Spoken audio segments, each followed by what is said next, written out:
All right.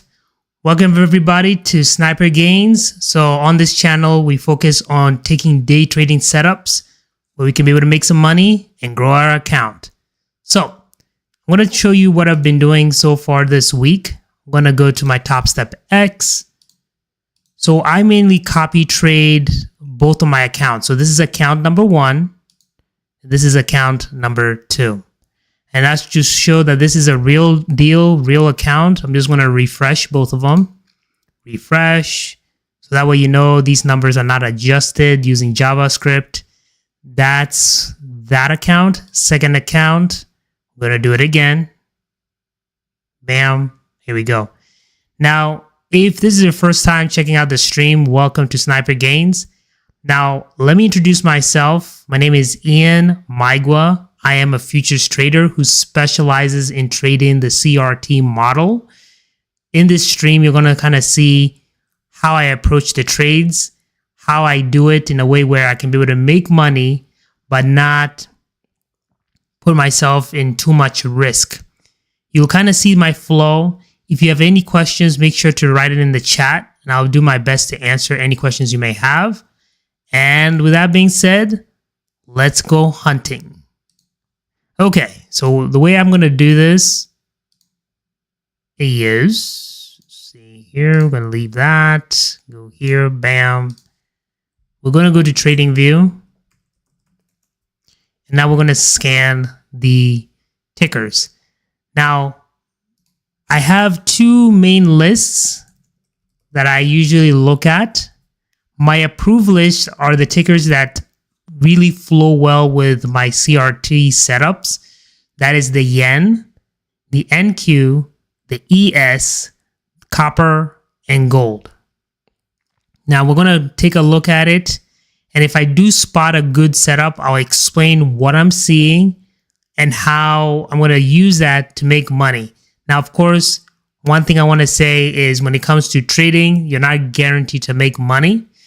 It is a very risky business, so just keep that in mind. Do not copy any of the trades that I'm taking on stream, because if you take those trades and you lose money, that's on you. So this is just for educational purposes only. So just keep that in mind as you're looking at the stream, okay? Let's dive in. So we're going to go to the chart, and we're going to see if we have a setup. So we'll analyze the yen account. Now, the way I look at any of these setups is I look at two key indicators. For me, in order to establish my bias, I look at the 50 EMA on the 1 hour time frame. Any hourly candle that is above the 50 EMA tends to have a bullish directional bias for me. Any candle below the 50 EMA on the 1 hour time frame tends to have a bearish directional bias for me as a trader. That's level 1. Level 2 is you're going to start to notice that there are these little dots.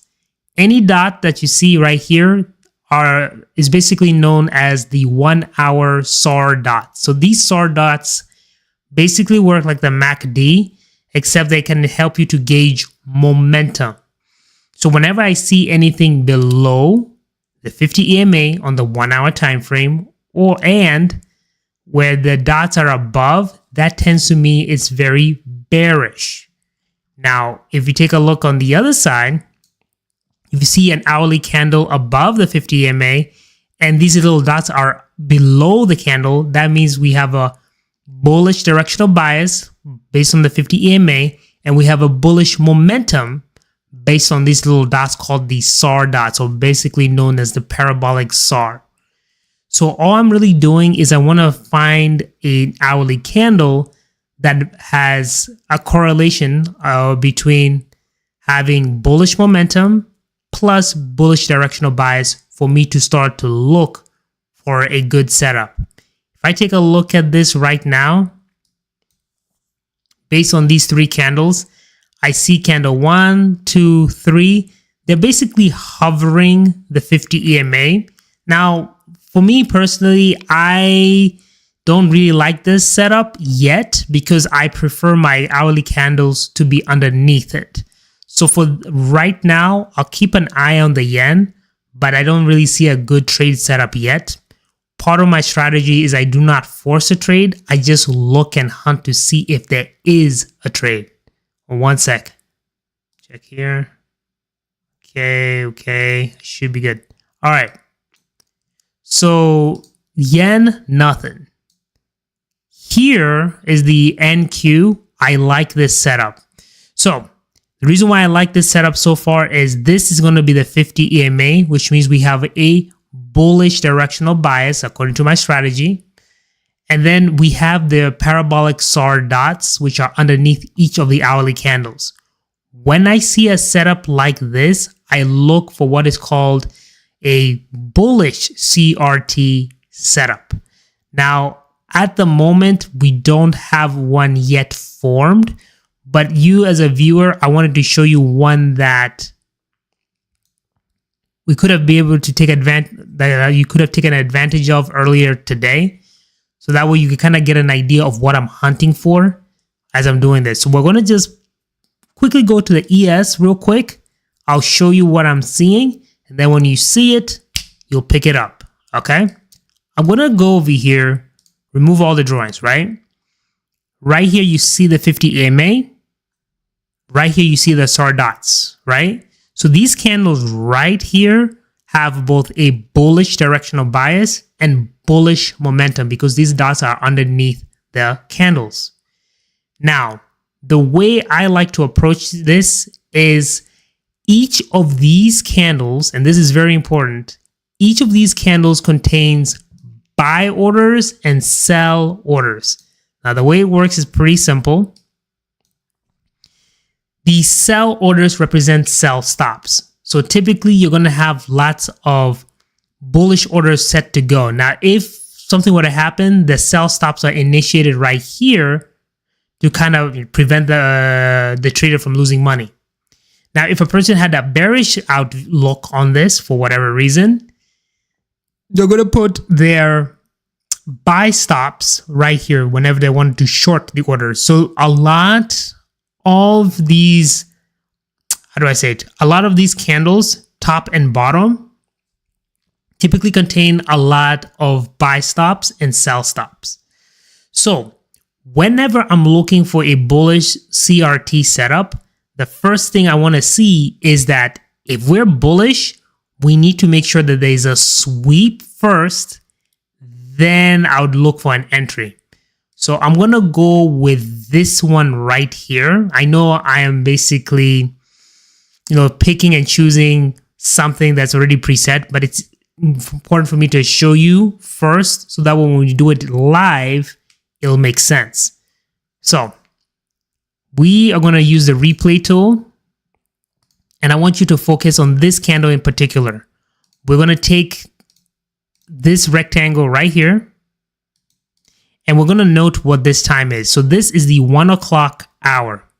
Now, for me, any candle that you see here can be considered what I like to call an accumulation hourly candle. Because every one of these contains buy orders or buy stops, sell, sell stops for people who are trying to go long, buy stops for people who are trying to go short to protect themselves. So in this candle right here, this 1 o'clock candle, there are lots of sell stops right here, buy stops right here. Now, this is what I consider the A or the accumulation hour. Now, the strategy I use, especially if you're using CRT, is something known as accumulation, manipulation, distribution.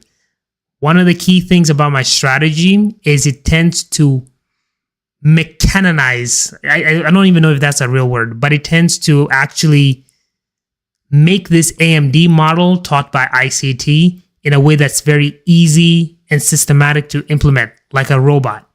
Okay, check it out. This one is the 1 hour or the 1 a.m. Eastern candle, right? So this is considered the A, but we still need the M and the D. So the way I do it is when I choose an accumulation hour, let's just say in this case, 1 a.m., I'm going to take these two vertical lines. I'm going to go one here and one here. This is very important. This right here, this little section that's highlighted by the two vertical lines is known as the manipulation hour. In my version of the CRT setup, any hour can be an accumulation hour, but if I choose one, immediately the next hour needs to be a manipulation hour every single time. So in this case, you have the 1 o'clock.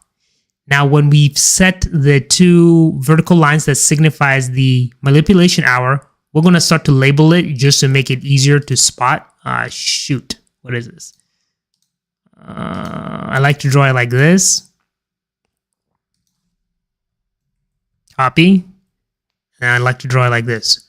So once we have our two boxes, we're going to zoom into the 5 minute, and then you'll kind of see the magic behind this CRT setup. Okay, zooming into the 5. Now you might be wondering, why is the 5 minute important? One of the things I've noticed about the 1 hour CRT model, when it comes to the 5 minute, what do you call it? Fair value gap, you'll see why it's so important. So here we go. This represents the 1 o'clock hour. So we're going to go here. I'm going to type in 1 a.m. accumulation hour EST. All right, just to standardize what we're doing. Next one, from 2 to 3, that is known, or what I like to call, the manipulation hour. So 2 to 3, see, 2 to 3 a.m. EST manipulation hour. Now, here's how it works. Based on the other two indicators, the 50 EMA on the 1 hour, that represents bullish directional bias, and the bullish SAR dots on the 1 hour, which shows bullish momentum, I'm anticipating that this movement will move up. And here's how I do it. If I'm like right here, you'll see that this candlestick ends in 55. Always remember, when you're on the 5 minute time frame, anytime you see a candle ending in 55, that shows it has completed a full hour.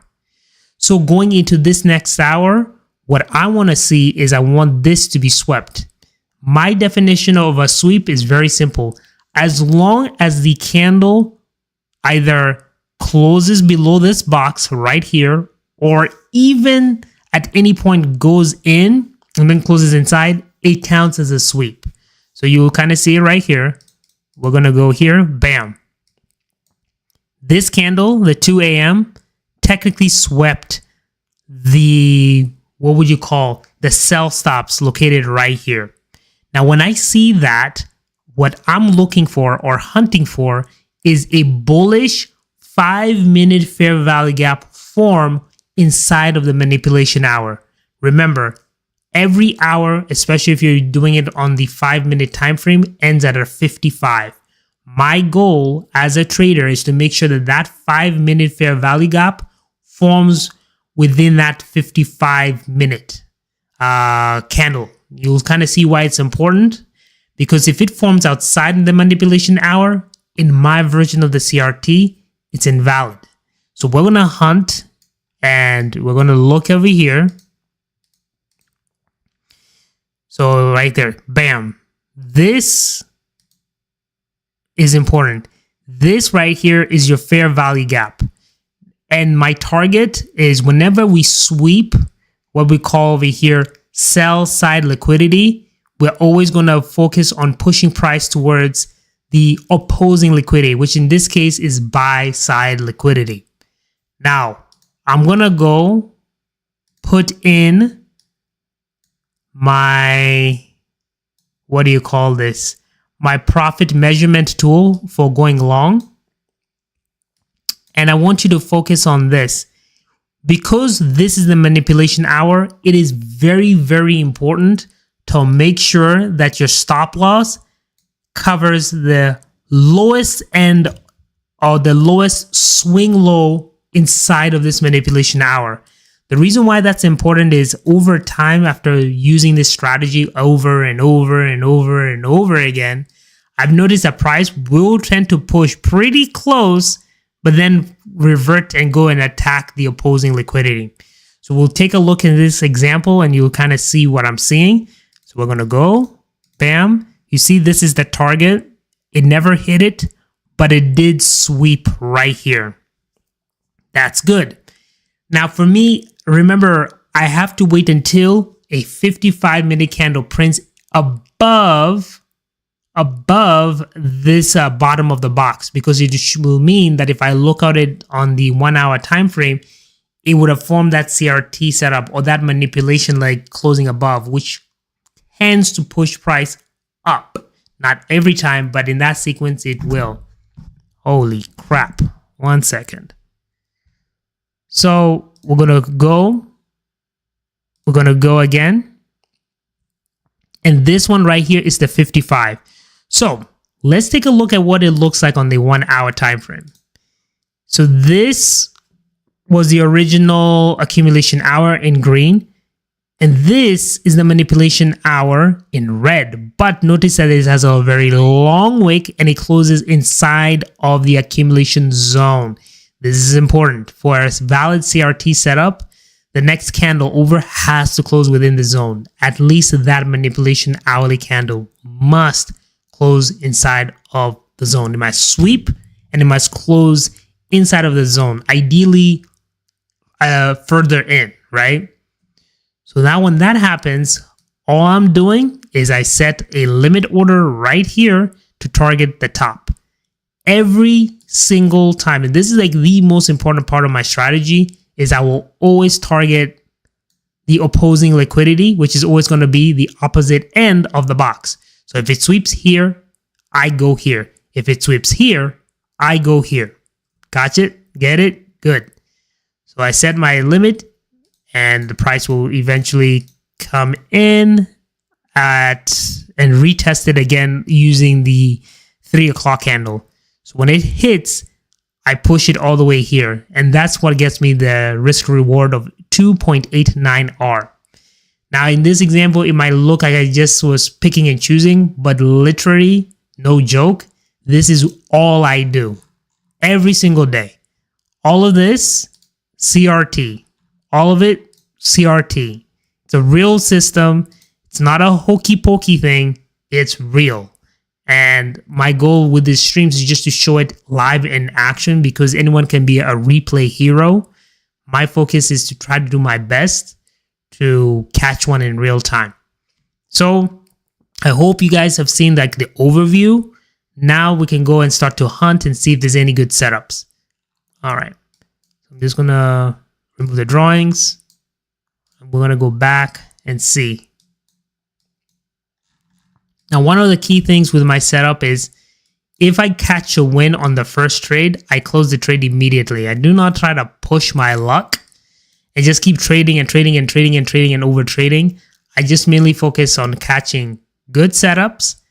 And then if I catch a good setup, then I'll just move on. Okay. So like this could have been a good setup. So here's one. So this could have been a good setup right here, but I don't know if I would have taken it because it needs to be like ideally a 1 to 2, but let's see. Let's see if it would have made sense. So I'm going to go here. So in this example, that's the CRT setup. Now it would have worked technically would have worked. However, for me, I usually will personally wait until the 55 for it to confirm because I don't want to enter and then it just smashes through. That can lead to just like a lot of losses. So this one would have worked if I wanted to get very risky about it and just push. But I tend to be more conservative and wait for that manipulation hour to close inside of the accumulation hour range, which I mark in yellow. So in this case, this would have not worked, but that doesn't mean we give up. We're just going to keep hunting and see how we're doing. Give me 1 second. I just want to kind of see how we're doing in terms of the stream. I'll be right back. Okay.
Okay, just wanted to check on the audio just to see how it's sounding.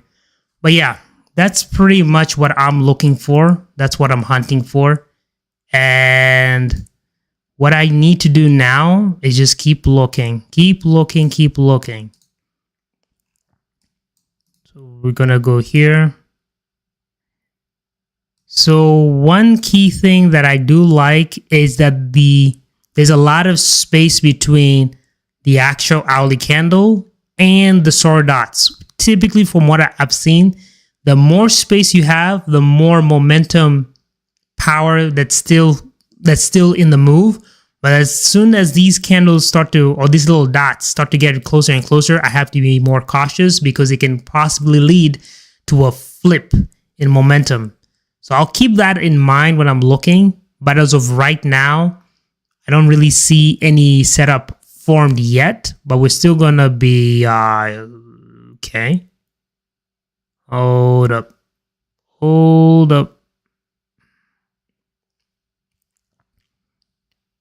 I'm currently looking at HG just to see what's going on. Let's see.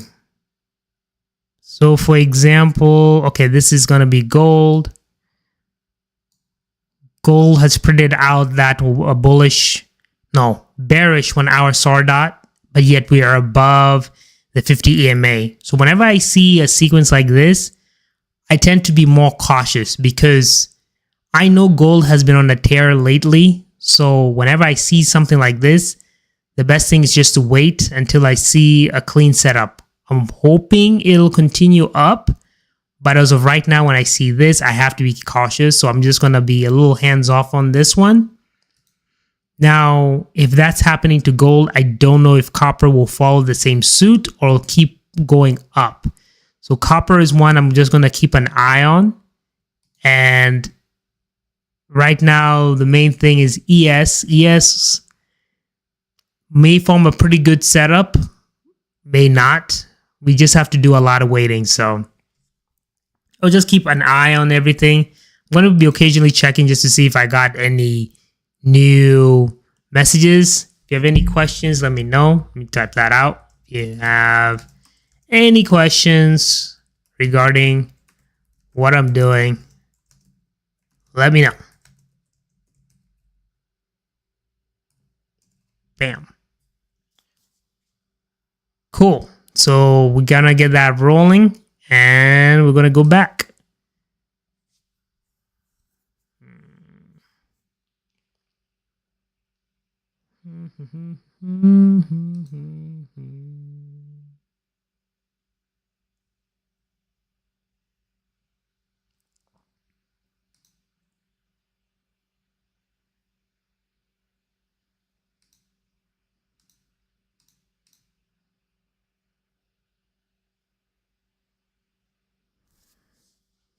Now, the thing about this is with this type of trading, I have to literally do a lot of waiting.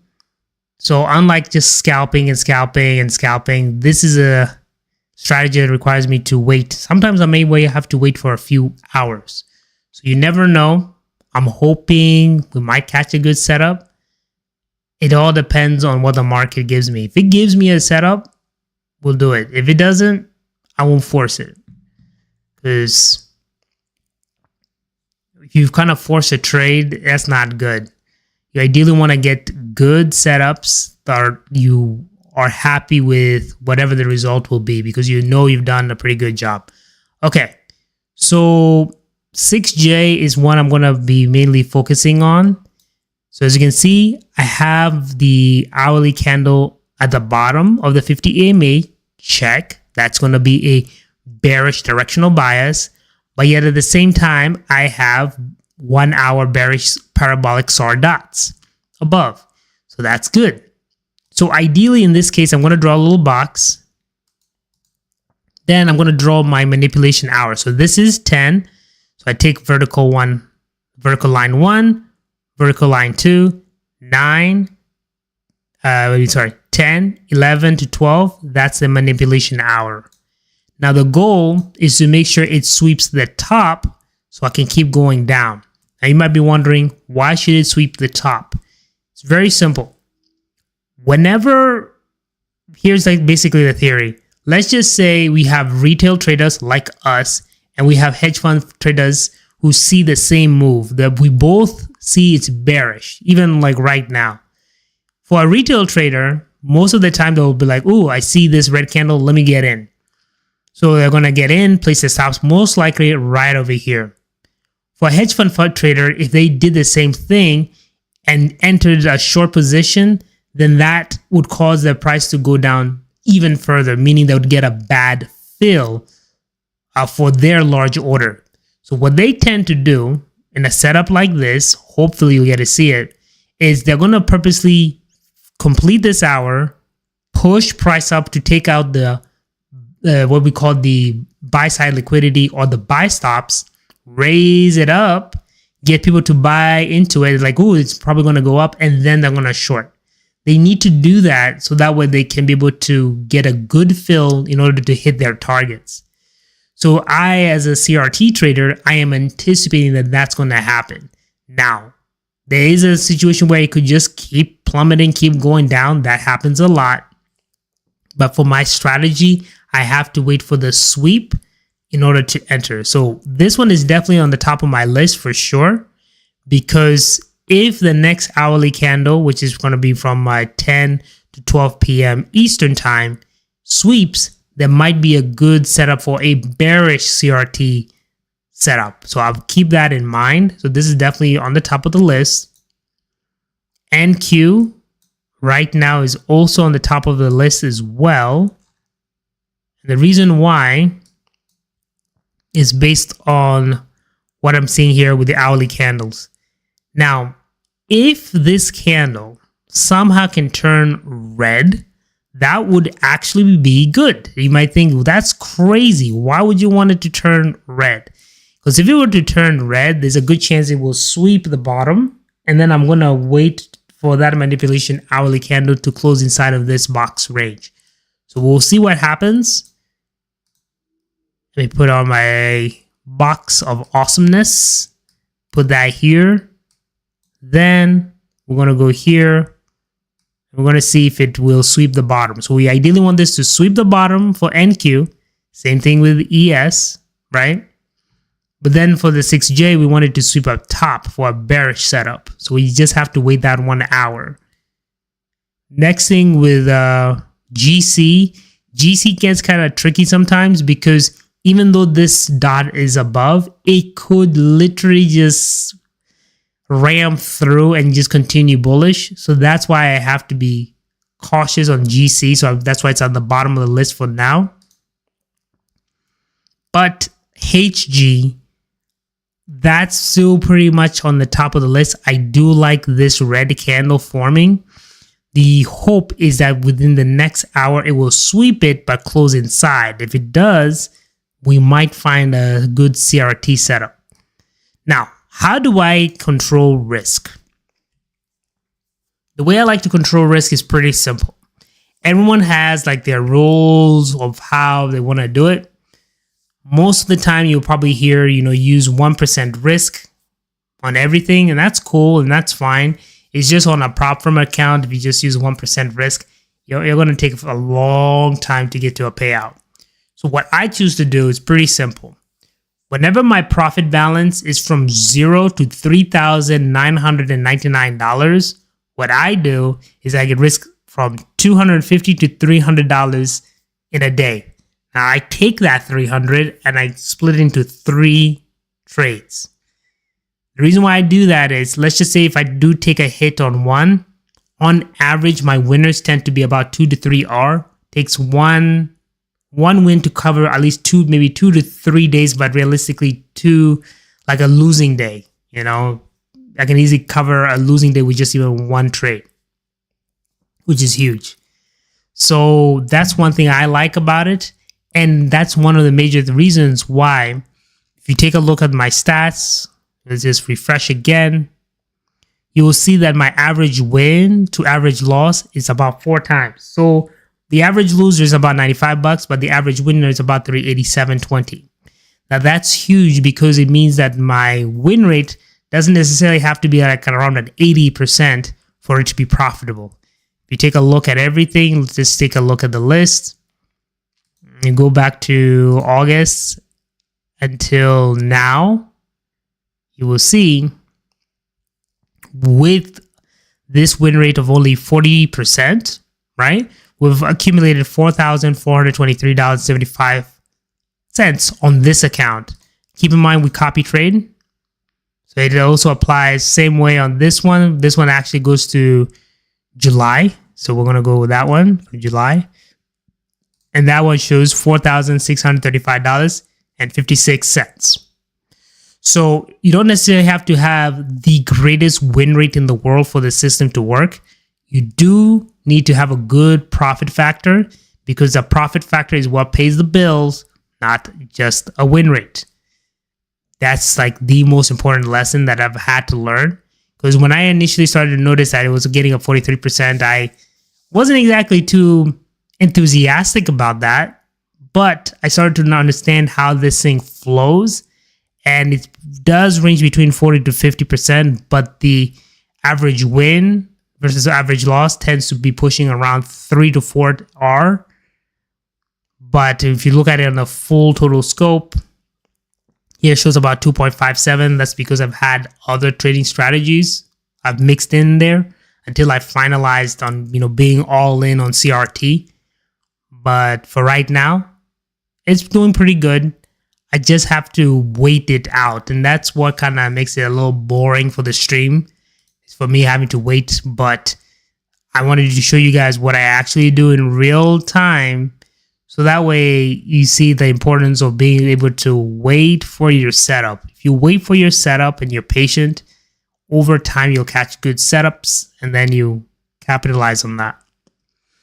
But if we did get any clean setups, I'll definitely let you guys know. I am going to go and drink some water and I will be back. So I'm going to put this on mute. I'll be back.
All right, guys, I'm back. I'm back.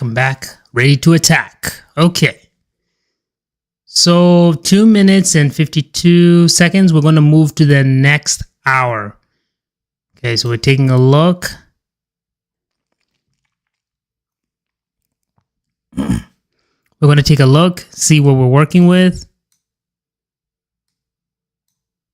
Let's see. So this is also a good time for me to show you how I'm going to start to disqualify certain hourly candles. So let's just say, for example, right, in about 2 minutes and 21 seconds, if this candle right here or within the manipulation hour sweeps the bottom, it would be invalid. I'd have to wait for the next hourly candle to form. So we'll see if that takes it out right here. NQ. I'm really liking NQ right now. I'm really liking NQ. You see how this candle is set up this way? There's a really good chance it will sweep the bottom. Now the question is, if it sweeps the bottom, will it give me a chance to get a good entry, or will it do a massive sweep and push up? That's the part that I'm not sure about, but I'm definitely going to be eyeing NQ right now. So in terms of, I really like even this one too. So yeah, I'm definitely going to keep an eye on NQ and ES. So I'm just going to move 6J to number 3, NQ and ES at number 1 and 2. So as this is going, once we get to a spot where I feel like there's a setup, then I'm going to explain how I'm going to control my risk. Now, speaking of my risk, I know I did get kind of sidetracked about that. The way I do my risk is pretty simple. From 0 to $3,099.99, I'm risking about $250 to $300. That $300, I try to split it into thirds. So if I take one hit, I can easily make up for like even 2 hits with just even one trade. Really makes it a lot easier to not have to worry about having a huge or perfect win rate. That's one thing. Now, when it's 4,000 plus, it's always going to be 10% of my profit balance. So if I'm at 4,000 right now, let's take a look. Right? $4,110.56. $4,023.75. So with something like this, I'll go to my calculator. With 4,000, I just do it 400. So I'll do 400 divided by 3. So ideally, if I'm looking for a setup, I want it to be as close to this number as much as possible. It doesn't have to be perfect, but ideally I want to be able to get 3 chances to get a good trade. So that's ideally where I want it to be, around $130 to $150. If I go 150, that's okay. That's more on the higher end. But I ideally want to be around 130 to 150. Now I'll kind of show you how I'm able to do all the calculations when we catch a good setup, because it's much easier if I catch this good setup, and then I'll show you how I control risk. All right. So with that being said, we are about to hit the new hour. Let's see what happens next. So I'm going to keep an eye on this hour right here.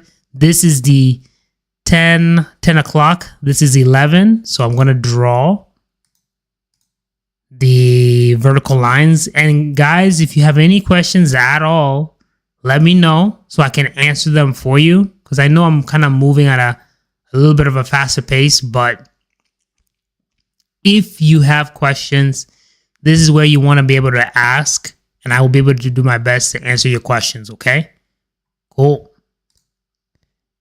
Now we're going to take a look.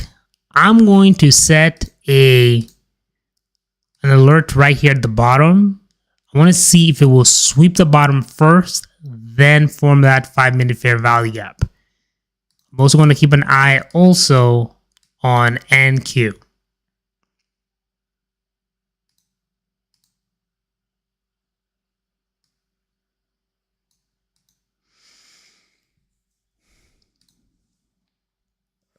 I'm really liking HG. Like, all of them are pretty good, but right now I would say the one that ranks the best. Yeah. The one that ranks the best is definitely NQ and ES, followed by HG. 6J has a good chance of sweeping the bottom, and if it sweeps the bottom, then this would be an invalid trade for me.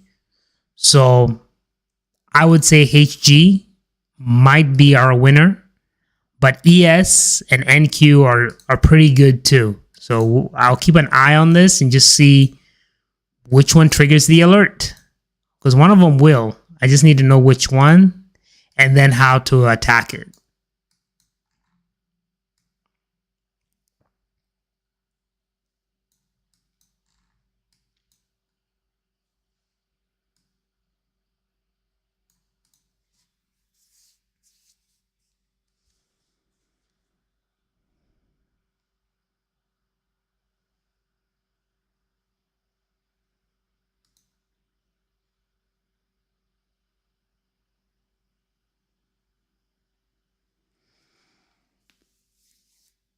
Oh, man.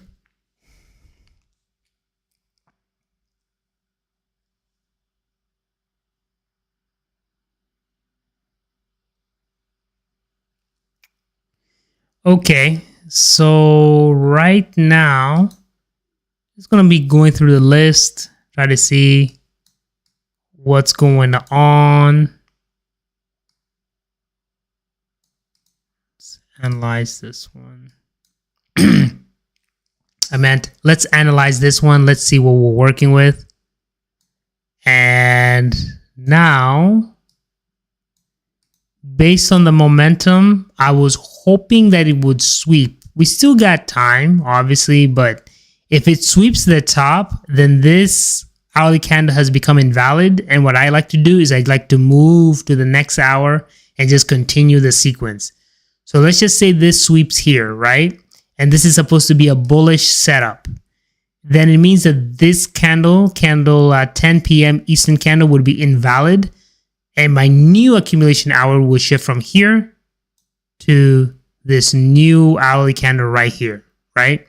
But at the moment, it has not been invalidated yet. When we get into the trade, I'll kind of talk about more of my invalidation rules. But for right now, let's wait for a sweep, just to keep things simple and easy. Taking a look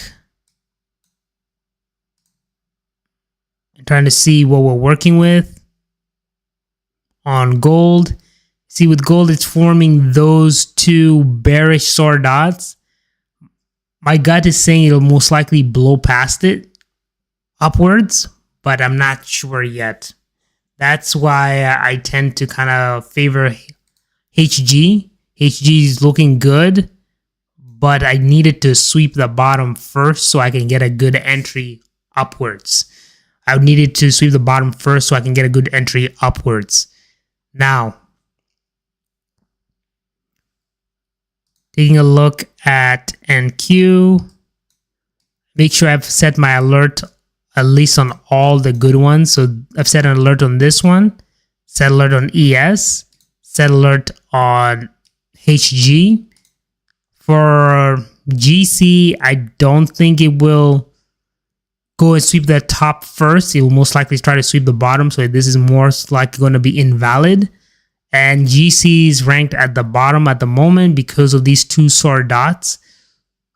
But like I said, gold has a mind of its own and it can just like blow past this and just keep going bullish.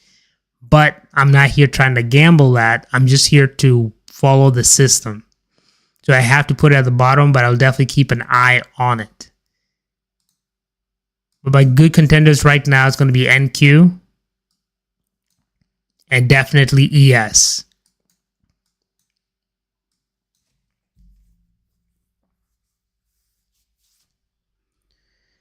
So with that being said, we're just going to wait it out. I'm just going to put the microphone on mute. If I find any good setup, I'm going to go and turn it back on, and then we'll keep talking and seeing what we need to do. Okay?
Okay, so taking a look at everything, what I'm noticing is it's forming a green candle, but it hasn't swept either side yet. So the play is still on. We just have to wait for a sweep. So if it sweeps here, then this hour is invalid. Then I would move my new accumulation hour between 11 and 12, so on and so forth. So if this is invalid, it moves here. If this is invalid, it keeps moving to the next hour, until we get a clean, valid setup. Or until the bullish sword dots flip on me. So we'll see what happens. But in the meantime, it's just a waiting game.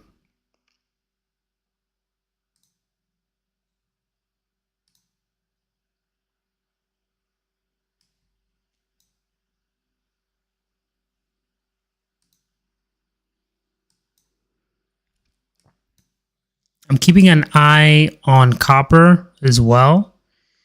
So one thing I really like about copper that low key is it tends to give me one of my best risk to reward setups. Like I've made a lot of money on solely on copper, just copper alone.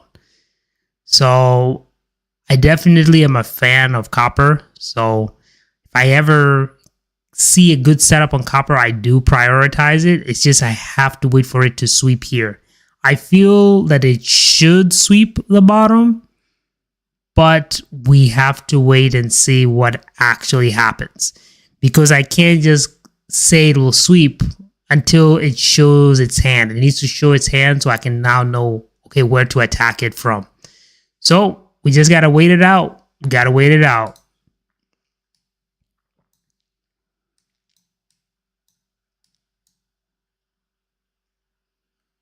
Okay, so I'm taking a look. Looking at NQ, it seems like it's grinding up higher and higher and higher. So I have to keep that in mind. The hourly candles are the parabolic sword dots are at the bottom, which is good. There's a good distance between the hourly candle and the sword dots. So now we just wait it out.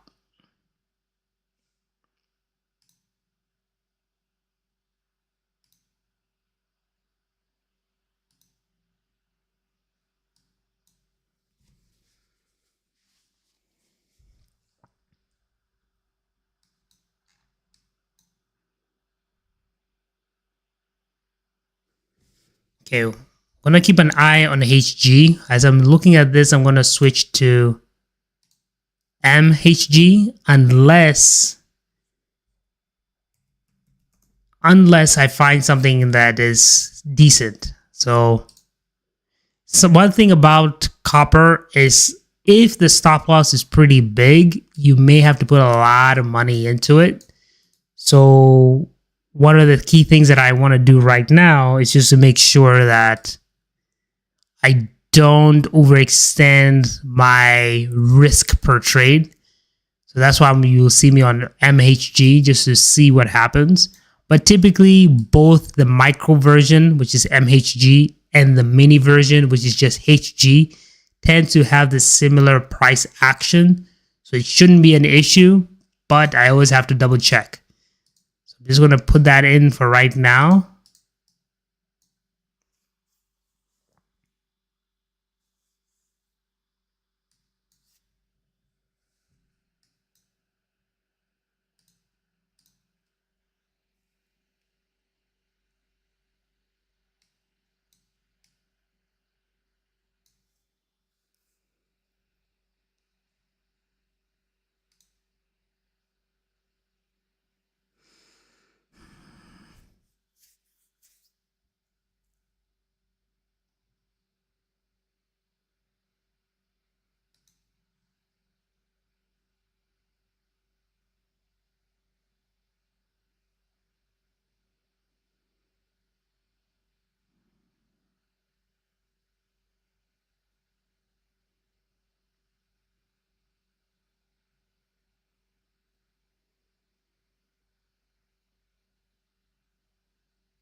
As we start to approach, in this case, what would be considered 11:45 in about maybe 20 to 25 minutes, I'm going to have to really look and see if there's any sweep. If nothing has swept within that time, we may have to switch our accumulation to the next hour, which would be the 11 p.m. Eastern hour accumulation hour. But we'll see if we get any sweeps of any kind.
Okay, so right now we got 20 minutes or close to 20 to 25 minutes until 10 or 11:45. So while we're waiting, I'm hoping that these candles don't all form as inside bars.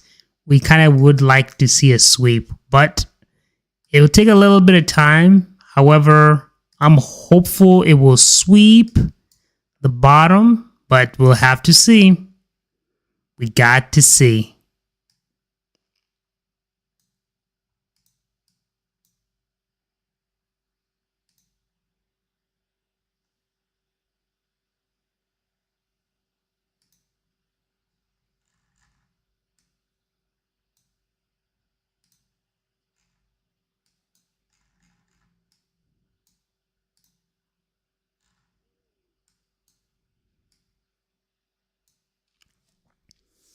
Now, part of this strategy, as I've mentioned before, is I have to wait.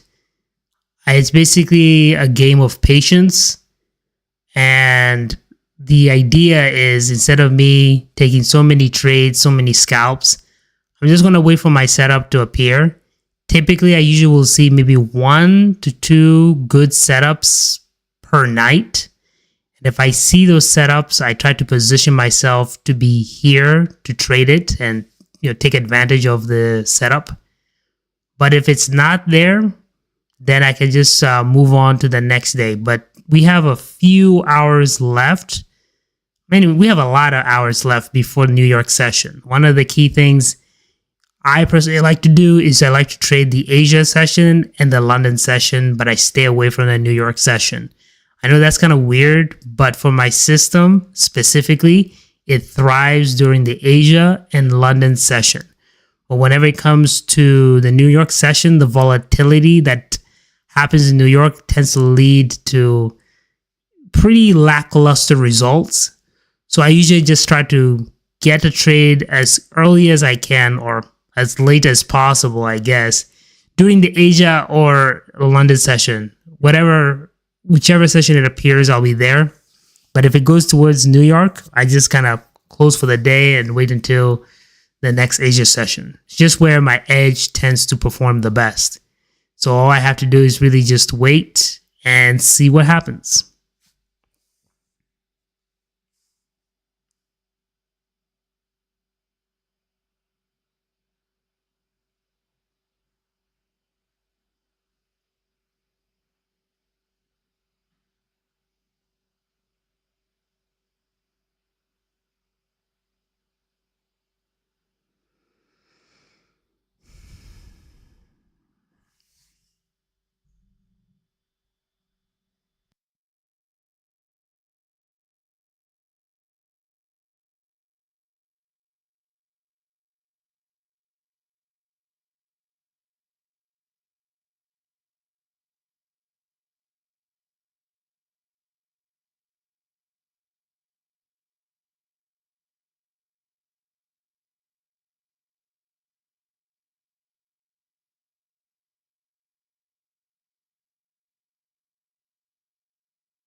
Okay, we might have a little bit of action right now.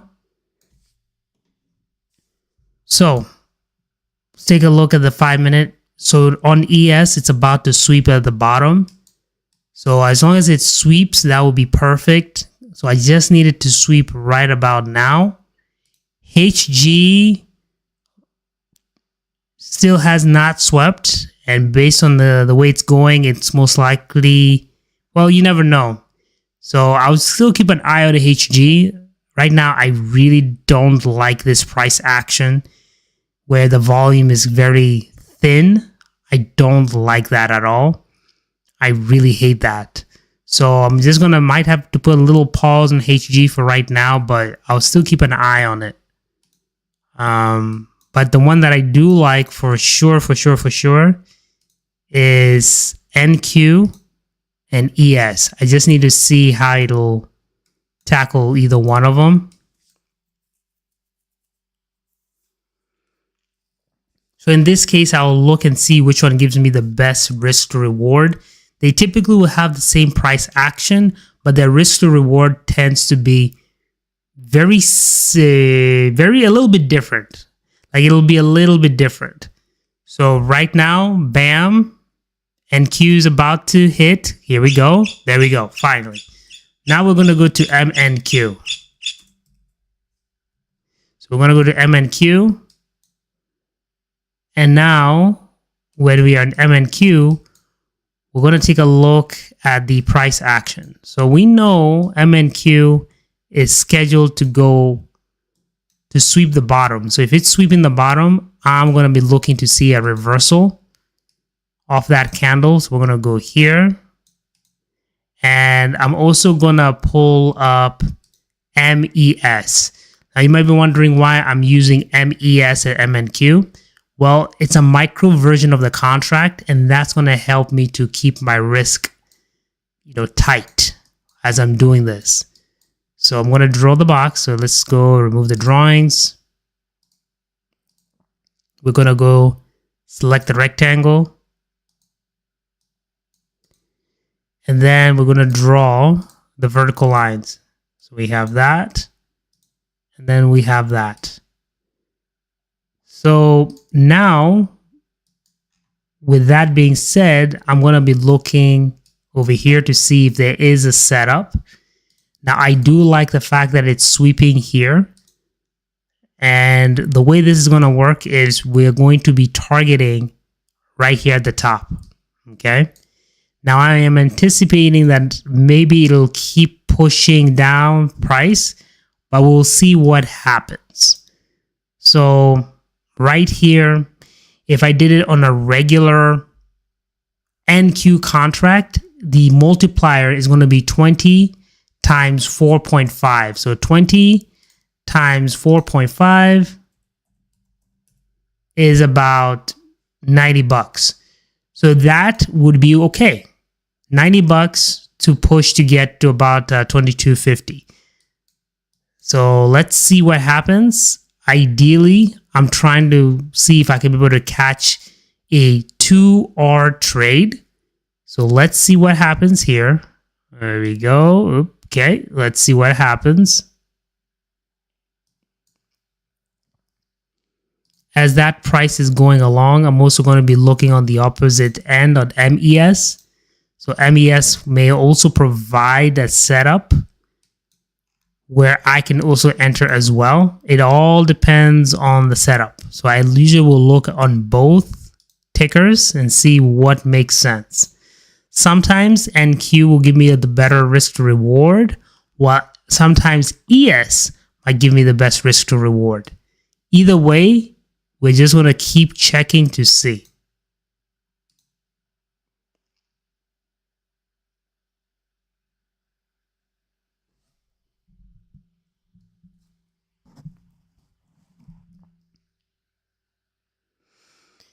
Now we're going to be paying attention to each of the 5-minute candles. So right now we're at the 11:30 p.m. candle.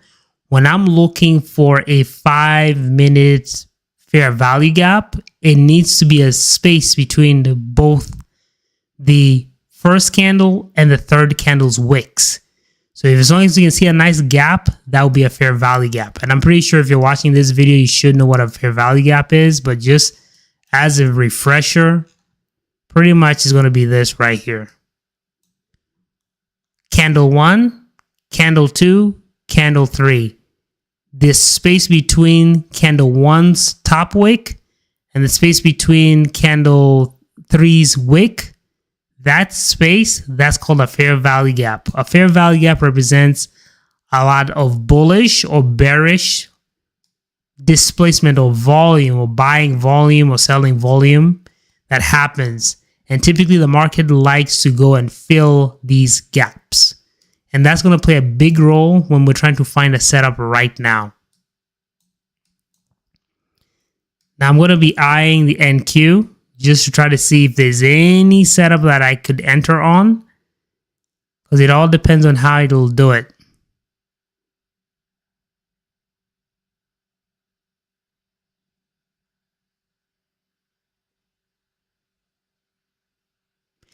Now, you see how it has swept the bottom?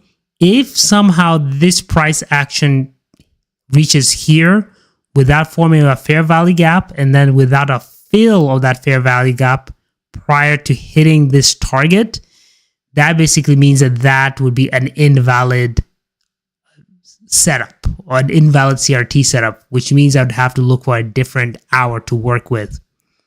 But as of right now, it's still in play. I'm mainly going to be really focused on 1145 because from 1145, 1150, 1155, I should be seeing a gap. If I don't see a gap, it means that this hour right here from 10 to 11 is invalid. So I would have to switch my accumulation hour to 11 and 12 to see if I see an entry.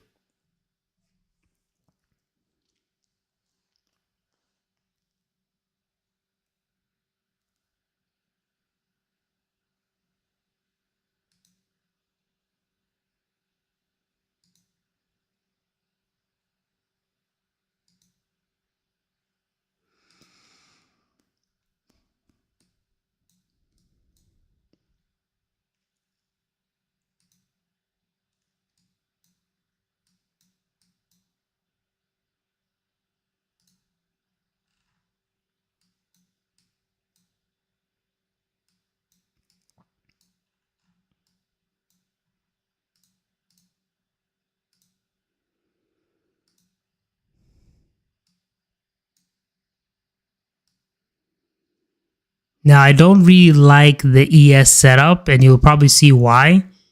This candle right here at 1055 is the lowest point, while this candle right here at 1130, it essentially formed a double bottom, but never swept it cleanly like the NQ. The NQ gave us a clean sweep.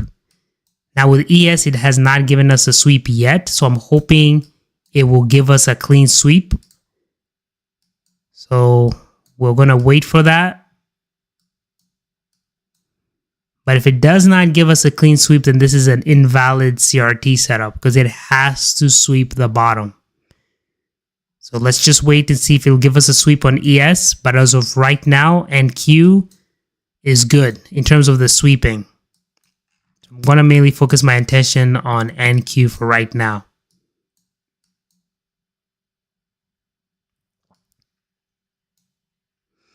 Now, if we run into a situation where the risk reward is, slightly less than 2R, I'm going to modify my entry so that way I can get a 2R.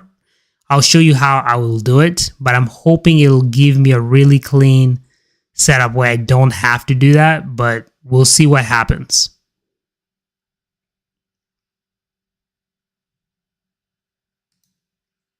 Okay, officially MES has swept. So that's weird. It seems like ES did not sweep, but MES did sweep. So I'm hoping with this second bar coming in, it will give us a clean sweep.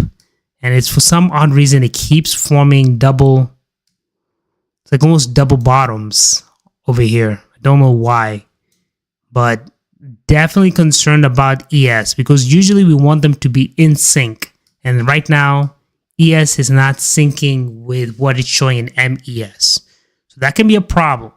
So I have to be aware of that if I'm going to trade MES. So the safer play is just going with NQ.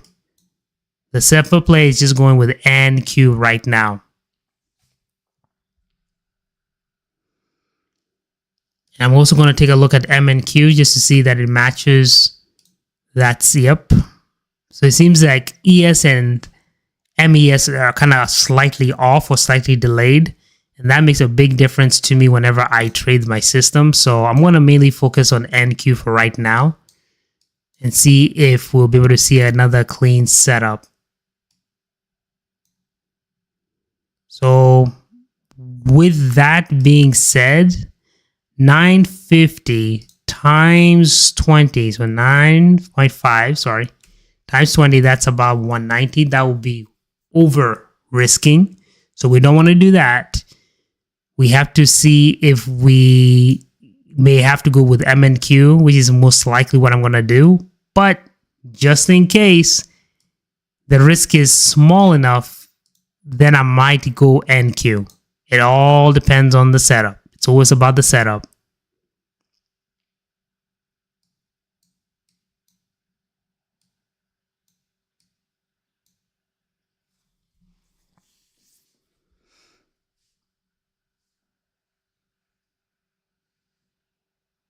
And right now, I really do like seeing what's happening here because as soon as it's sweeping, it's pushing up. So it shows that there was a lot of buying pressure coming in. But the main key thing is, even with these good signs, I still need to see my 5-minute fair value gap before I can enter. Now it is really pushing on the price, which is fine, but the next candle, 11:45, I need to see it close above. So you see how aggressive it is right now, how it's really pushing. That can be both good and bad. It can be good in the sense that it's really pushing down, trying to get all of the sell stops that were right here, take them out, and hopefully form a 5-minute fair value gap, which I can enter on to target the top. Now, for that to happen, I gotta be patient and wait. But that 11:45, 11:50, 55, I need to see a green 5-minute bullish fair value gap in order for this to be valid. And that 55 candle has to close above this line that you see right here. So you see this right here? It needs to close above it. If it doesn't close above it, then it's not an official bullish CRT setup. So I gotta wait. And once I wait, I'm gonna hope and see if it will give me my setup. So, okay, this is for ES. Just in case NQ might not form a fair value gap, we'll see if ES does. So that's good. I did at least appreciate that strong sweep. It was just slightly delayed, but that's okay. Still looking at NQ. Still trying to see what it's doing. And we are just going to keep eyeing and seeing if we get a setup pretty soon.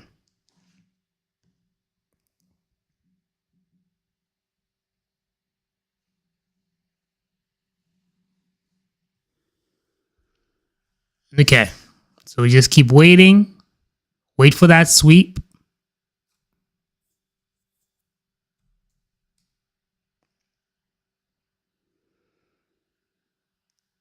So we're about 2 minutes in.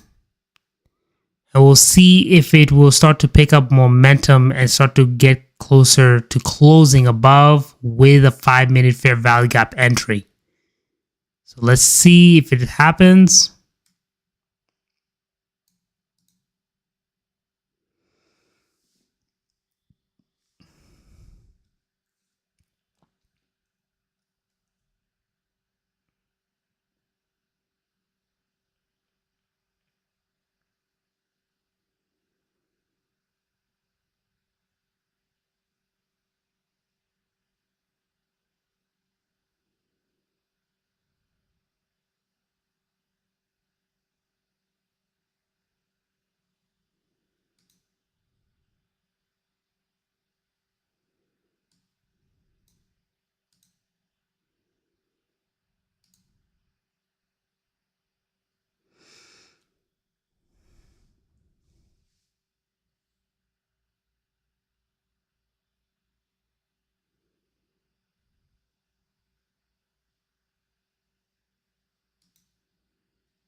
Okay, so now it's forming one of the most important three candles that I need to see.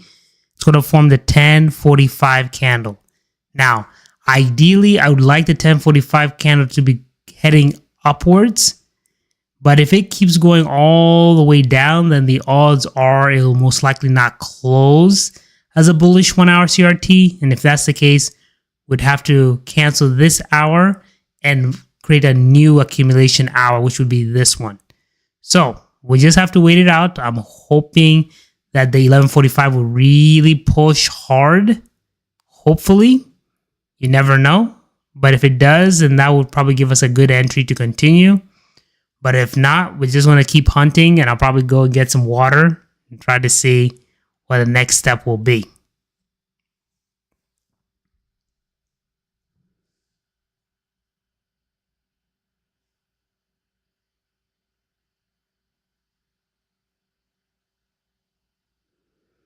So right now, as I'm looking at the timer, it says it's 349, 348.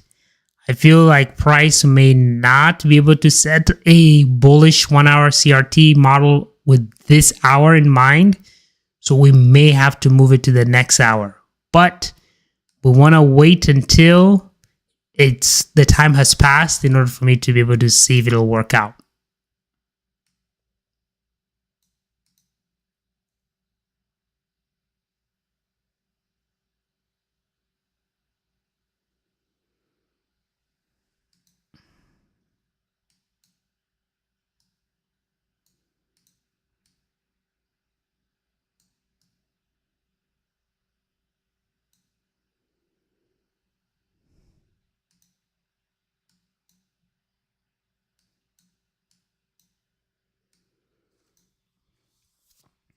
The way it's being aggressive and it's trying to push the price down even further, there's a good chance it might not close within this range.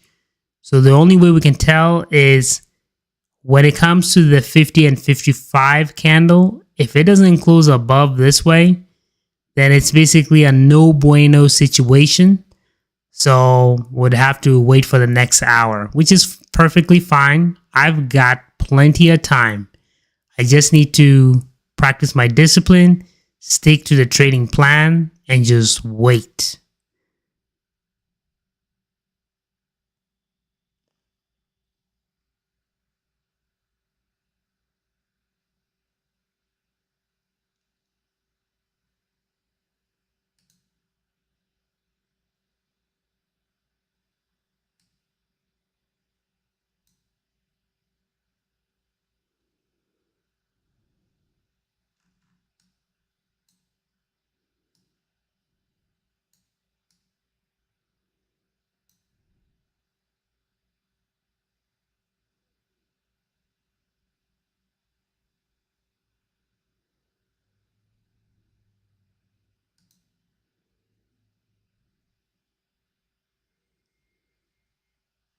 Okay, so let's see if it will have a bullish turnaround. If not, no problem. We just move this accumulation hour from 10 to 11. Basically, that would be invalidated, and we now move it to this new hour, which is going to be from 11 to 12 p.m. midnight. So that's what we have to do. We just got to wait it out.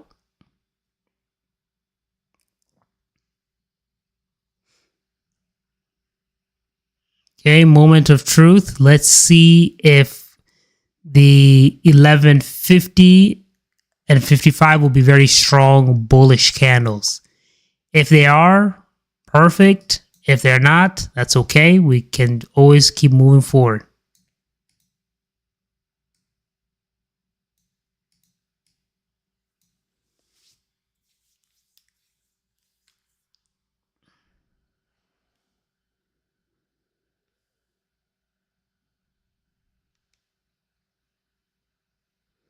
We have 16 more seconds, 15 more seconds. So what we're looking for is to make sure that the 50 and 55 close inside of this candle. So we should be seeing some sort of bullish momentum if this is where it's supposed to pivot from. So here we go. That 50, let's see if it'll push upwards. Let's see how strong it will be. Because it needs to close above here in order to create the first portion of that fair value gap. And then the 55 candle, if you can close in a way where there's a bullish fair value gap, then that would be my entry. So let's see if it will give us that opportunity. If not, it's not a problem. We just have to keep waiting and hunting for a good setup.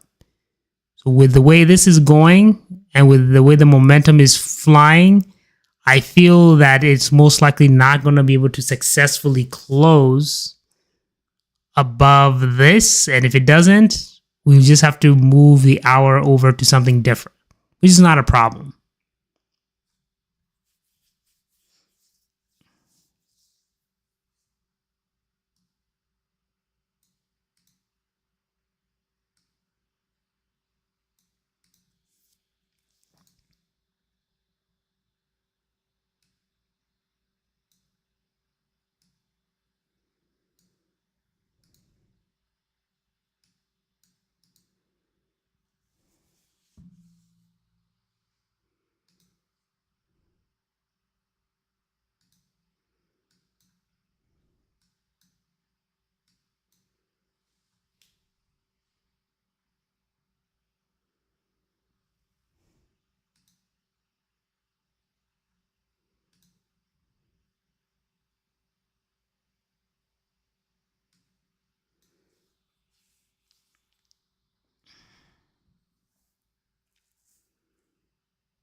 So based on the price action that I'm seeing on the 1 hour time frame, it seems like this hour, which is the 11 p.m. Eastern hour, it really want to push pretty hard downwards.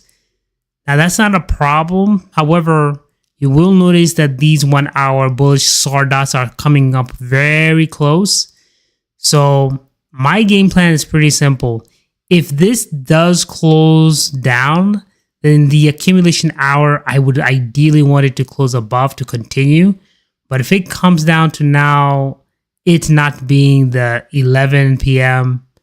Eastern hour or 12 p.m. Eastern hour, I may have to wait for a shift in momentum because I wouldn't want to catch that flip, you know? That's what I'm trying to avoid. So we'll see what happens. This is not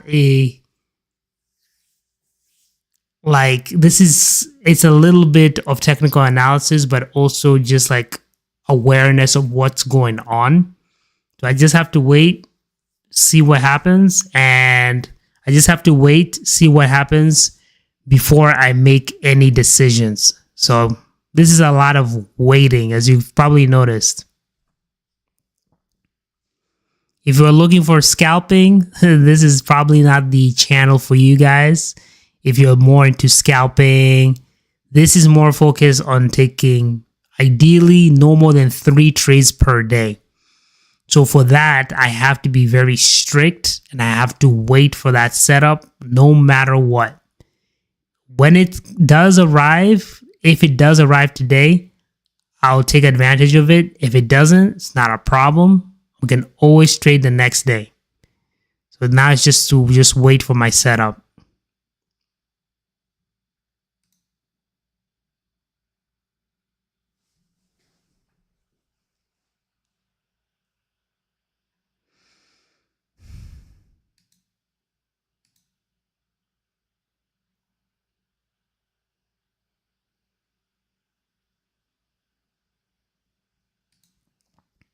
So based on the price action, it's already shown its hand that it will not close above the 1145.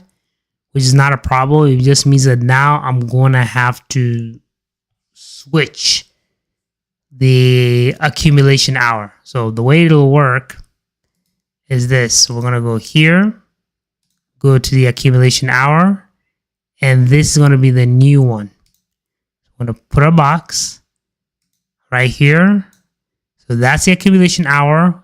And whenever we choose an accumulation hour, the next hour over is considered manipulation hour. So we're going to take that vertical line, we're going to hit it again. And now 11 p.m. is the new accumulation hour. And then from 12 to 1, that's the new manipulation hour. So we have about 4 minutes until the next hour. We're hoping that it will sweep again, but this time form a 5-minute fair value gap, because I really do want to make sure I keep a good distance between these dots as much as possible. But we'll see what happens. Same situation will happen on the next one. So give me just a few minutes. I'll be right back. Got to drink some more water.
Okay, I'm back. So what's going to happen now? Oops. So what I'm going to do right now is I want to make sure I update to the new hour. So I'm going to click remove drawings, go back here.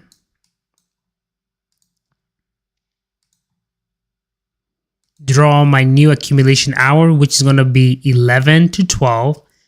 Then I need to immediately draw my next one, which is going to be the manipulation hour from 12 to 1. So always remember, the manipulation hour will always be 1 hour after your designated accumulation hour. If your designated accumulation hour is from 11 to 12, then your manipulation hour is from 12 to 1.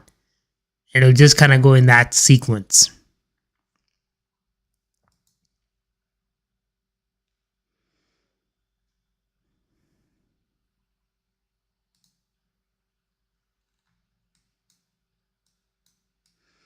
Okay, we're about to hit the new hour in about 50 seconds. Let's see if it will sweep. There's a good chance it should sweep the bottom. And hopefully it will form a 5-minute fair value gap that I can enter on.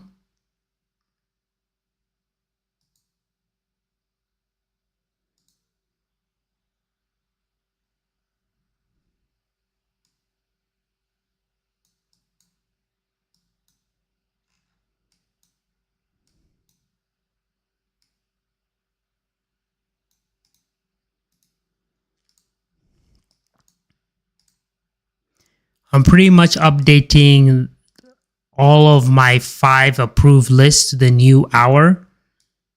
So this is going to be for the copper, which is now going to be 11.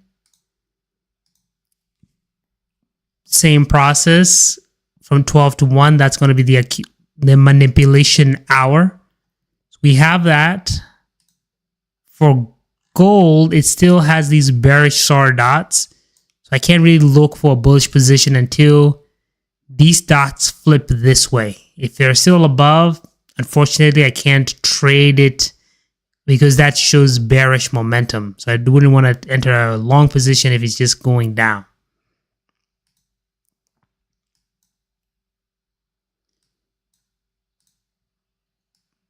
For the yen, that's also going to change.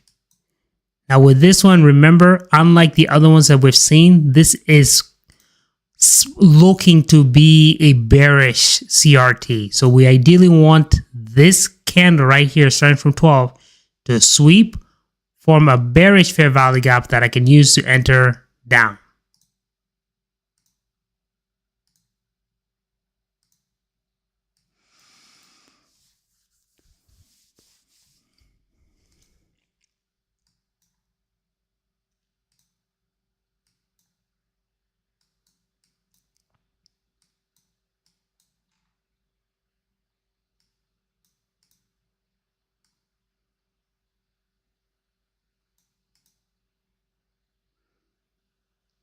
Okay, let's pay attention to NQ, see if it will sweep the bottom again.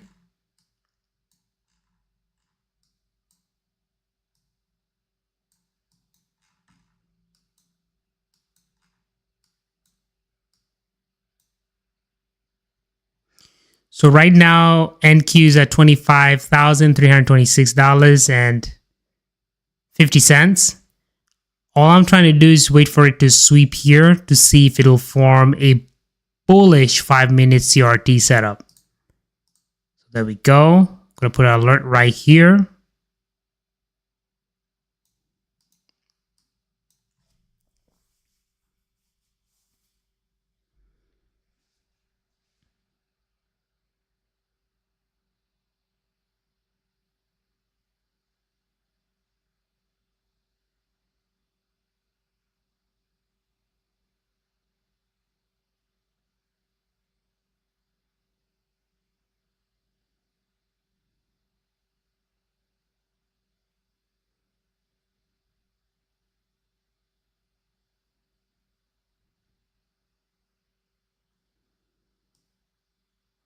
So right now, that 12 a.m. 5-minute candle, I'm eyeing to see if it will sweep right here.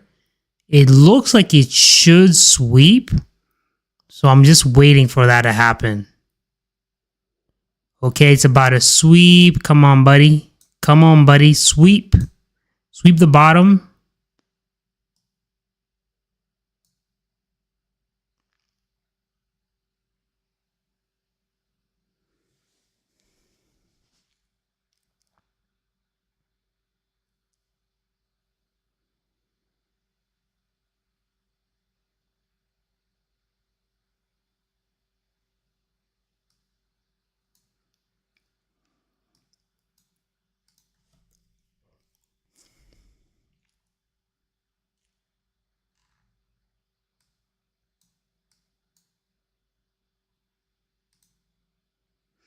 Okay, so for HG, it has technically swept the bottom, and the way you can tell is right here. Every hourly candle ends with 55. Here, it has technically, let me confirm it first. Ooh, it hasn't yet. That's crazy. Come on, buddy. I feel like it will. I just need you to spike just a little bit, and then I can count that as a sweep.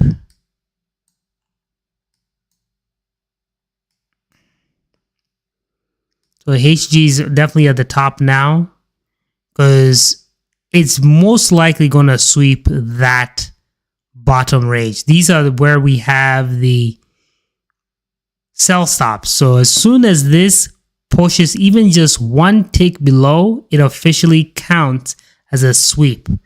So I'm just waiting for it to sweep here to see if we can catch a good setup.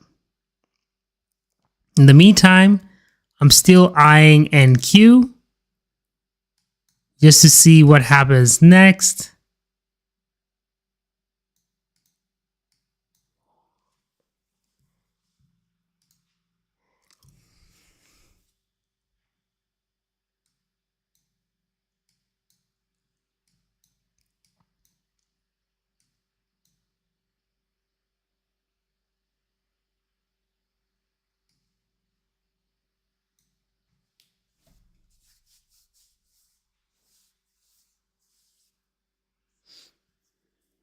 Okay, I'm kind of definitely looking at HG at the moment.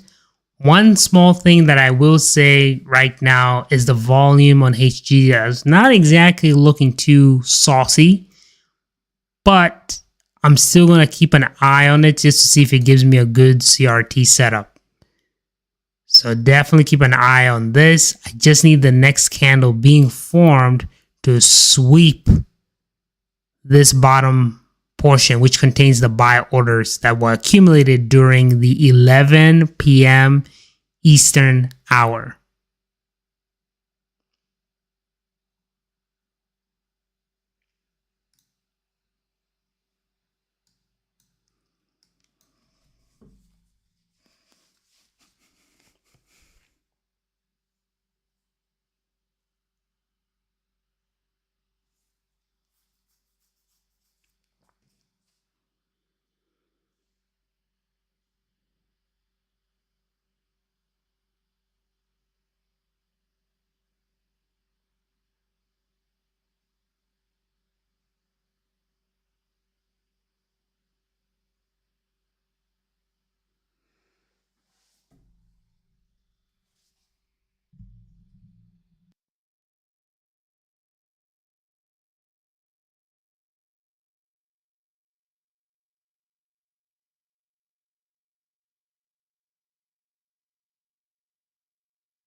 Okay, we're currently taking a look at the price action on each of the 5 tickers that I mainly trade.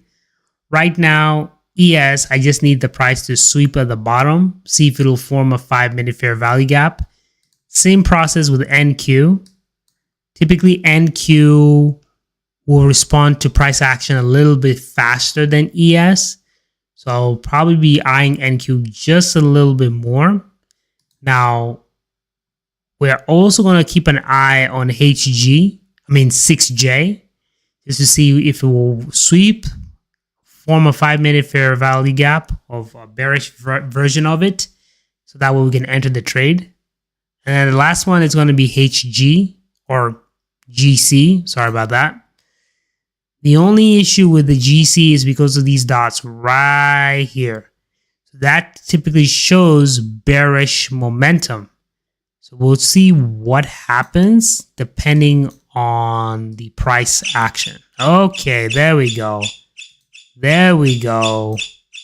There we go. All right, HG has officially swept. That's huge. So I'm going to keep an eye on HG, and I'm going to keep an eye on NQ if it sweeps. So I have set my alert right here so I'm notified about it. ES is most likely going to follow suit.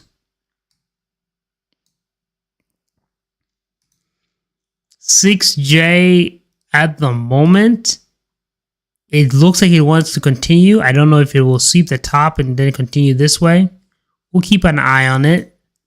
But GC, not too happy with that price action on GC. So I'm just going to keep that at the bottom of the list and mainly focus my attention on HG or NQ, whichever makes sense.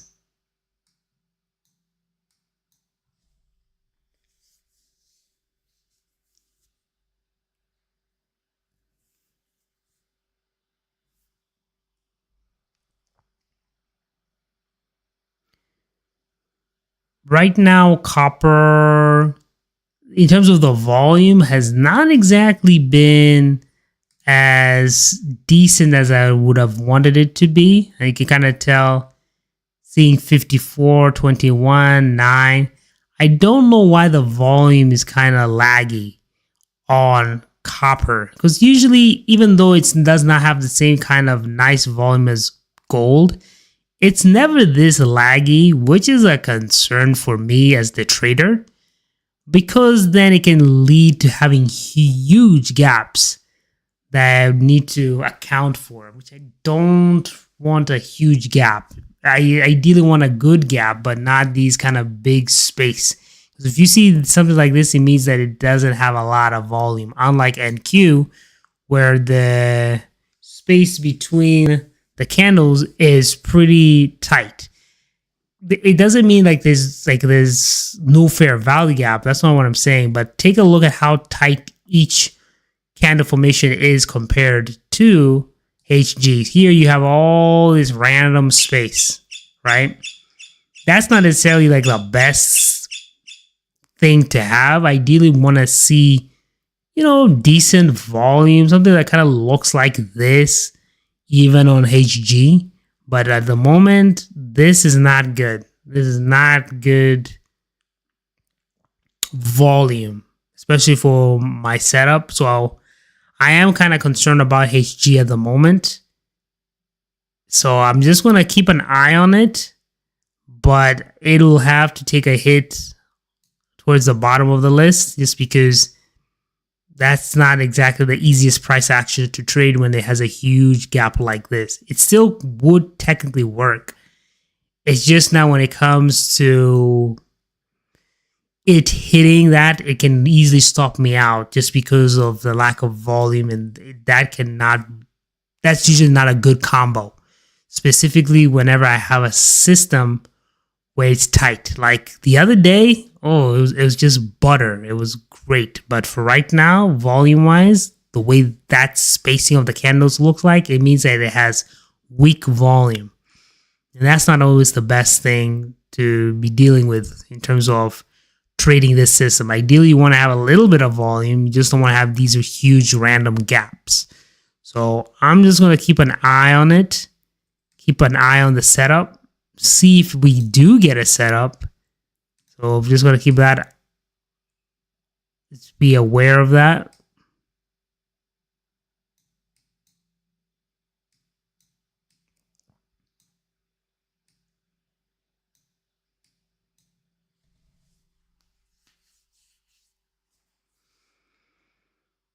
And just like before, this is a waiting game. My hope is that within this hour, it will form a 5-minute bullish fair value gap, close in a way that it will be considered a bullish CRT, and then enter the trade.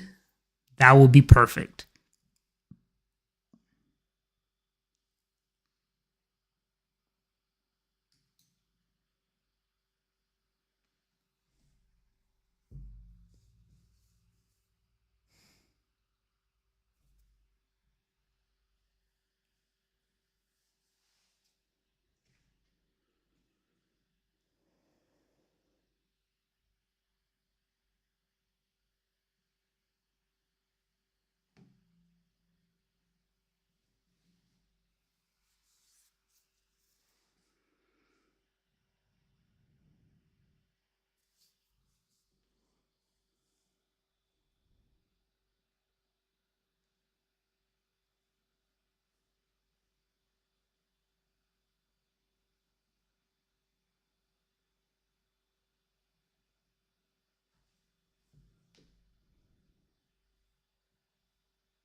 So if you're tuning in, basically what I'm doing is I'm looking to see if this manipulation hour will form a 5-minute bullish fair value gap.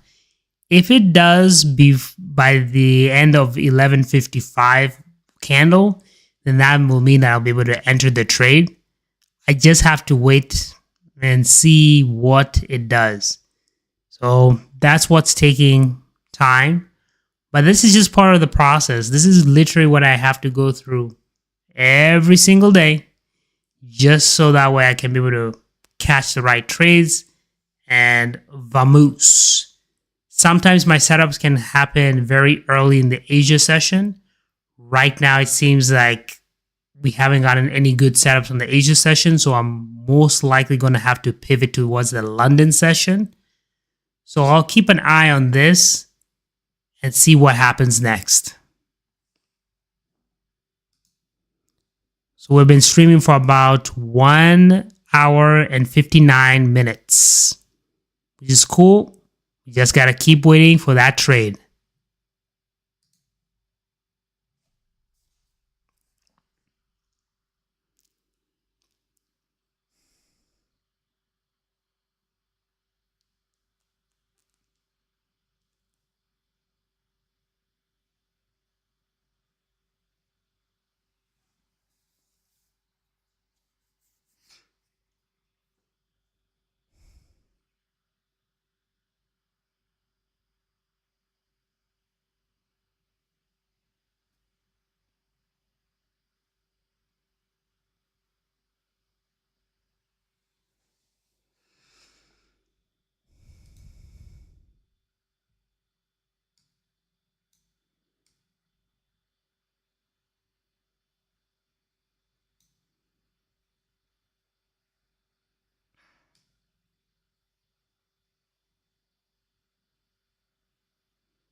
Okay, it seems like HG is about to perform a setup. So let me see what that would look like. 1 second. I got to take a look at MHG. Ooh, MHG does not look pretty at all. Yeah, if I was going to do this, I'll probably have to do it HG. And if it's HG's a little bit too expensive, I may have to skip on it. So let's see. Let's see how much this would cost me.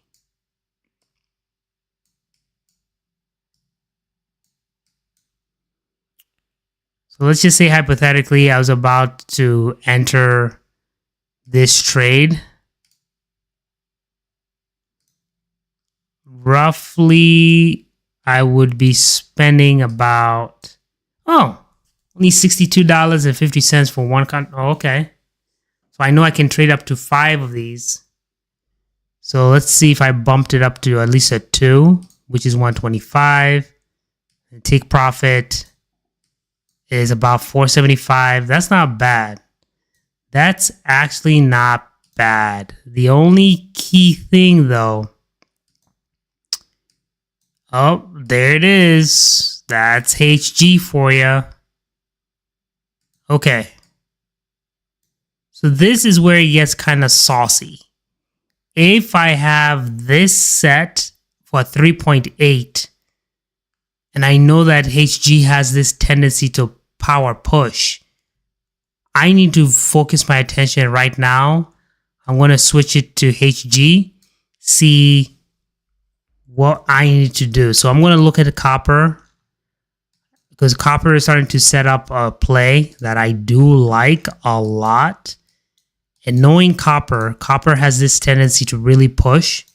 This might be a really good play. Since I'm already up on the week, I can afford to put this play on. Give me just a minute, as I'm trying to run my numbers real quick.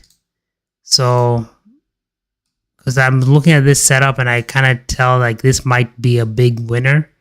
So I just need to get ready on this.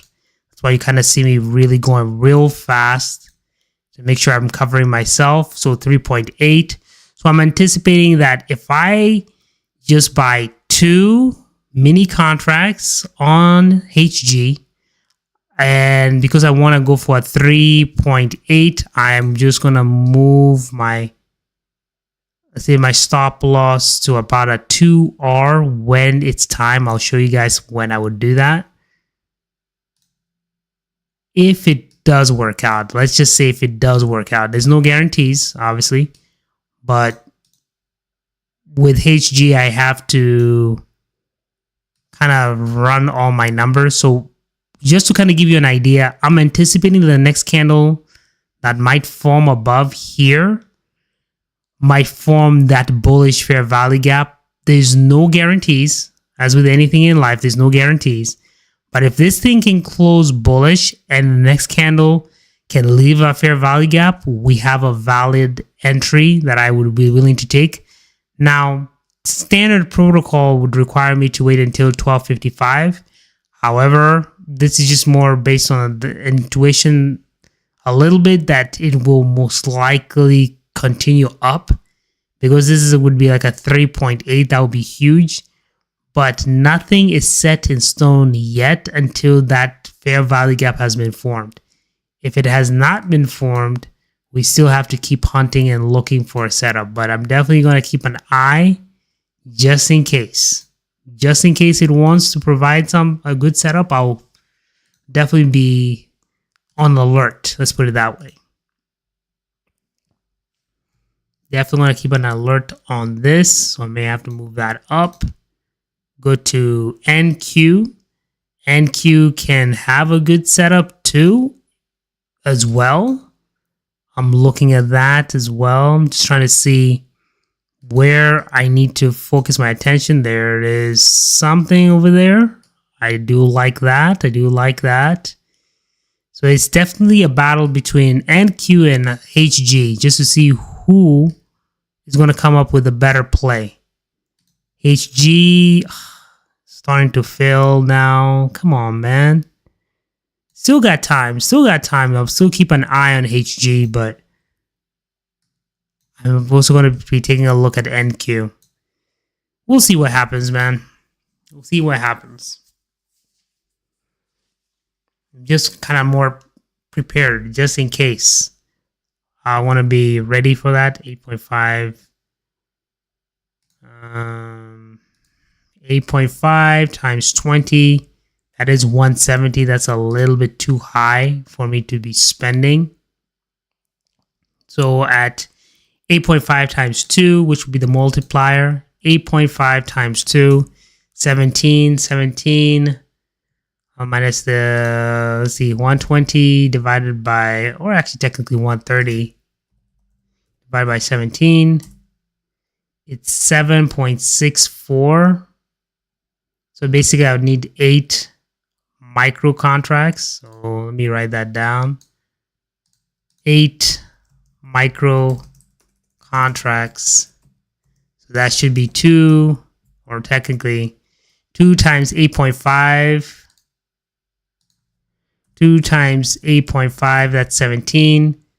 So 17 times the 8 micro contracts, that's about a cost of 136, plus the extra little fees that come with that.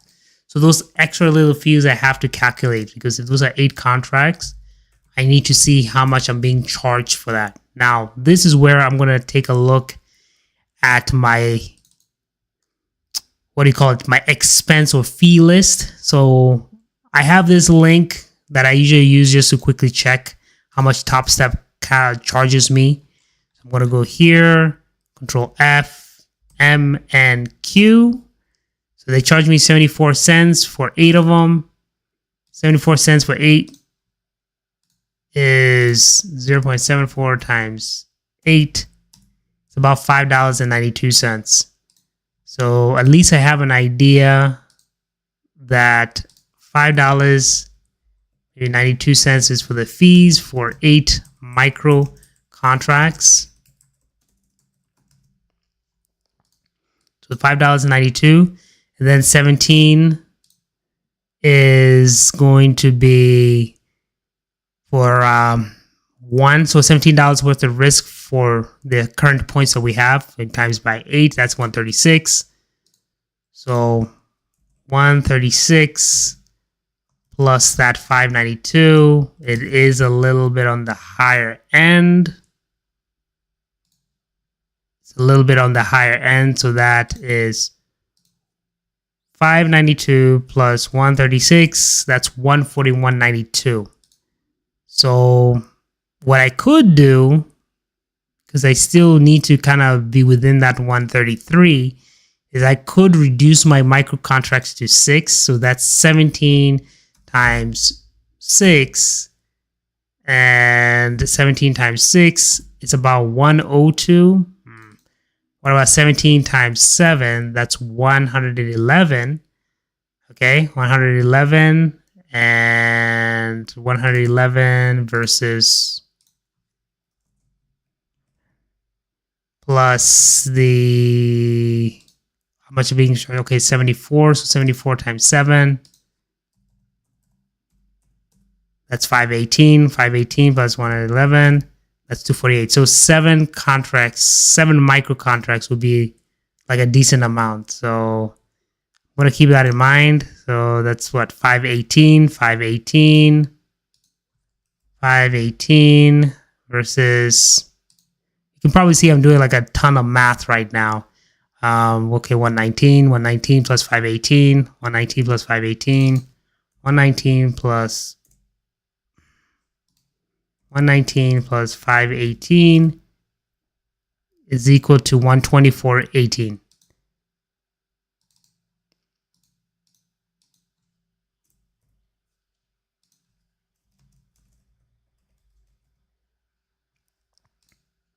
Then that, I'll just say 7 contracts. Just so that way I can see if there's any setup. Now, of course, it has already just swept it, which kind of sucks a little bit, but this kind of gives me an idea of what I should be targeting. It's like about 7 micro contracts.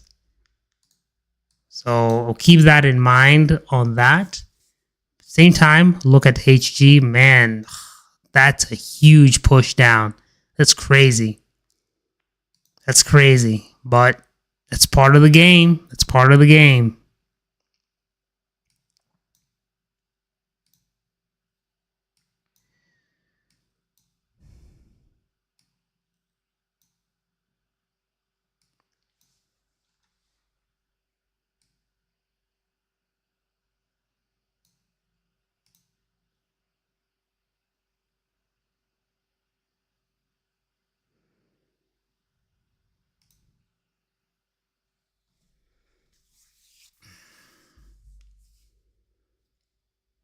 Yeah, the play is still in motion. We still have about 30 minutes before we have to cancel this accumulation hour from 11 to 12.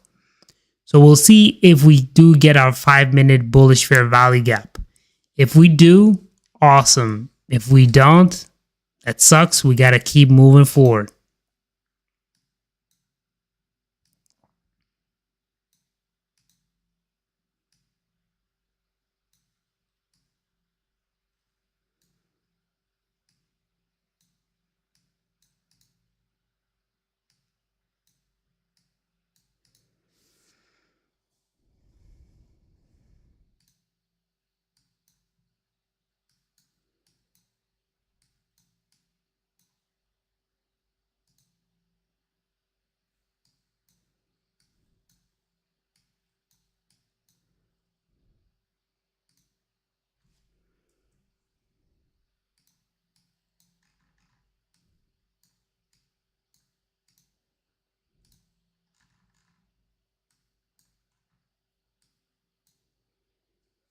Definitely keeping a strong eye on NQ. My hope is that it will form that 5-minute bullish fair value gap, but there's no guarantees. So we have to be patient. We got to wait it out and we'll see what happens.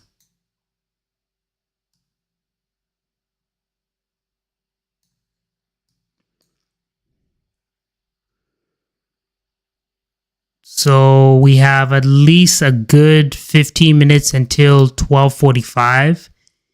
That 12:45 candle, 12:45, 12:50, 12:55, we'll need to at least see that 5-minute bullish fair value gap. That's like the last 3 candles that would qualify to see a 5-minute bullish fair value gap within the manipulation hour. So we'll see what happens.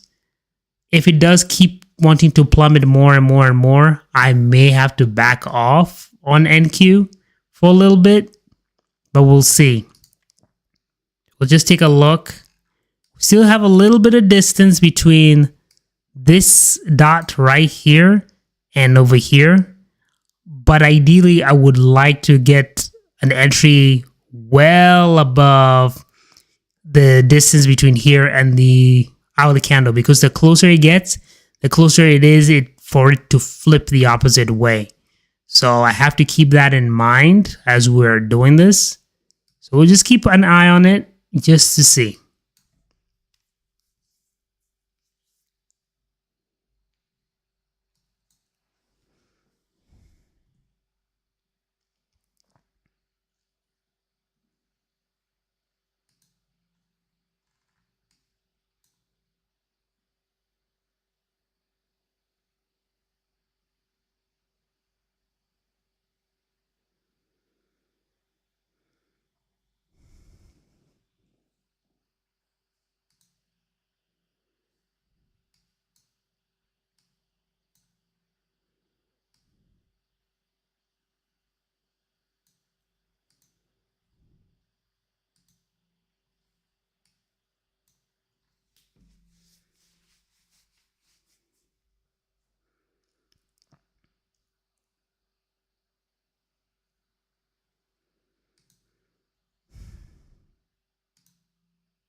Again, I'm really focusing in on NQ quite a lot.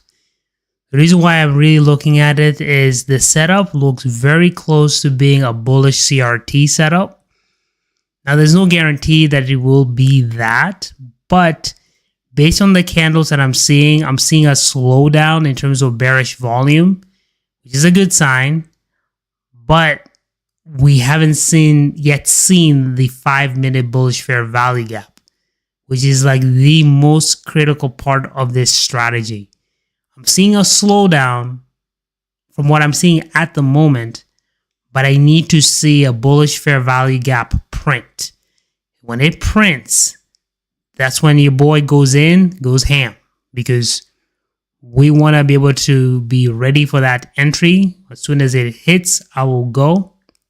I'm going to have to take a chance to hopefully that the price action will close above this line right here whenever it prints out the 1255 candle But even before we get to that stage, we still need to wait for that 5-minute fair value gap to form. So right now we're at 1235. So I'm hoping between here and here, we see our 5-minute bullish fair value gap. That will be awesome. But again, no guarantees.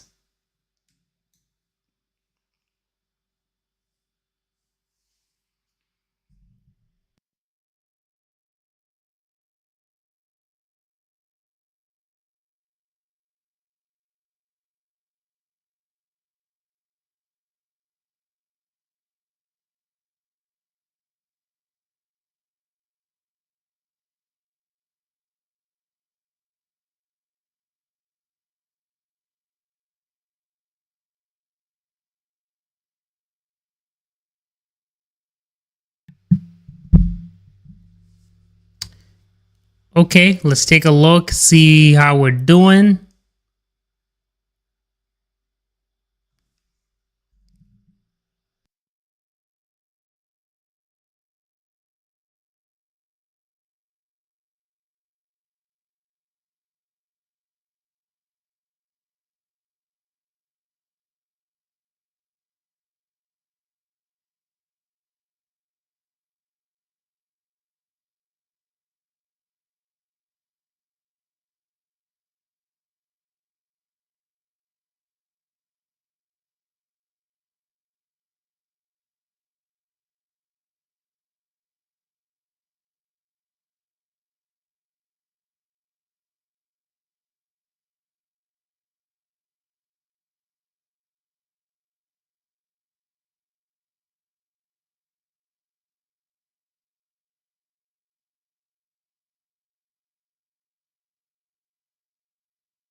All right, I'm looking at NQ. I want to see if this candle can hopefully close bullish, this or the next candle. So let's see what happens.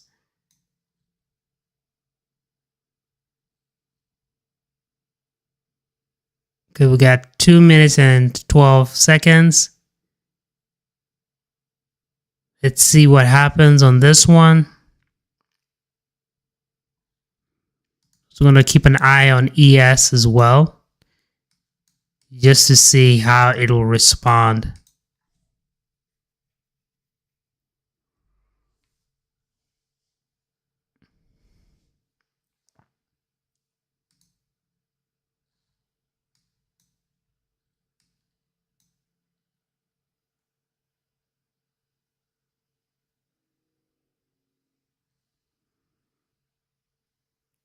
So we have just a few more minutes, about 20 minutes until the next hour.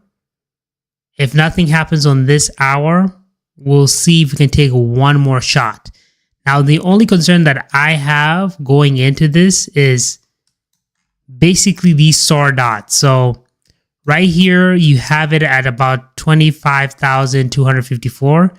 And right now we're at 25,319. It's not a problem, but if it starts to form more candles and it starts to get like about here in distance, you know, about maybe 10 to 20 points, I will have to kind of back off a little bit.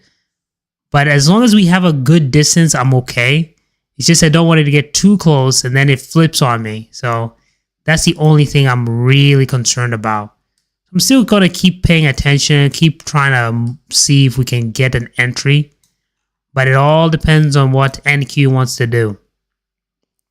Right now at 8.5, I am willing to put in about 7 contracts. So at 8.5, 8.5 points times 2 on an MNQ contract, 17 points.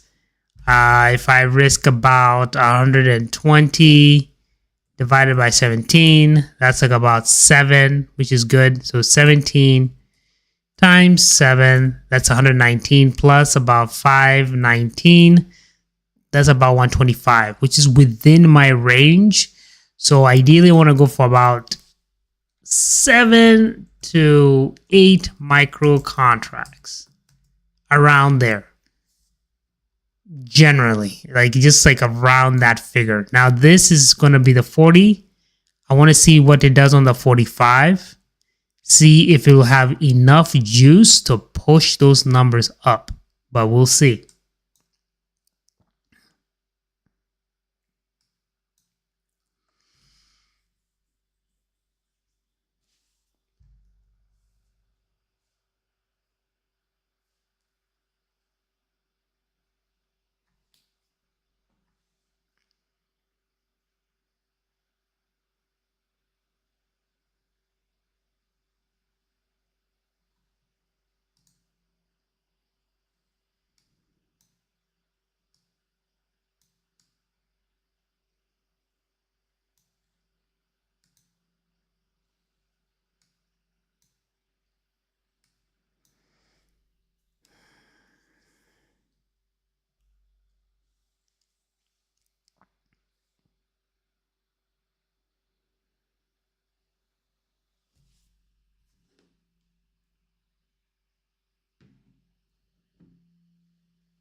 So right now with the 1245 candle, it's pushing more and more and more, which is fine. But I'm hoping between 1245, 1250 and 1255 that it will form a strong bullish fair value gap. Because if it doesn't, we're going to have to repeat the cycle all over again. So this is the part of the strategy that's kind of boring. It's not as fun. As you can see, we've spent like about 2 hours, no trade, right? imagine that this is what I tend to do pretty much every day. Sometimes it can go up to like 4 to 5 hours of waiting until that setup happens. And then when it does happen, I capitalize on it. Sometimes it's a winner, sometimes it's a loser. That's just a part of what I have to deal with whenever I'm trading the edge. So right now it's just a waiting game. I'm hoping we can at least get an entry so we can be able to kind of get some action going on the stream. But at the end of the day, my job is just to follow my trading plan. Irrespective of how long it takes for the setup to occur, I have to follow that trading plan to a T. So right now it's just a waiting game. So right now, 1245 candle is printed. The big thing is that the 1250 candle, it needs to form a strong bullish fair value gap, get it confirmed, and then I'm able to continue. That looks like a 1050. 1050 times 2 is 21. 120 divided by 21. It's about 5.7 or maybe 6 contracts. So let's just say I went with 6 contracts. 21 times 6 contracts is 126. And then 0.74 times 6 is 544. 444 plus 126 is about 130. Okay, that would not be too bad if this candle pushes up. So I'd have to put it for 6 micro contracts if it was supposed to go through. But based on what it's showing me, I don't know if it'll close strong on that 50 candle. If it closes bearish, then we keep repeating the cycle until we get a clean setup. If it kind of stagnates, we may have to look for another pair. That's why we like to shift around and just try to see where we have the best opportunities possible. Let's see if 6J has something unique, fresh, that we can take advantage of. Right now, at the moment, nothing stands out on 6J yet.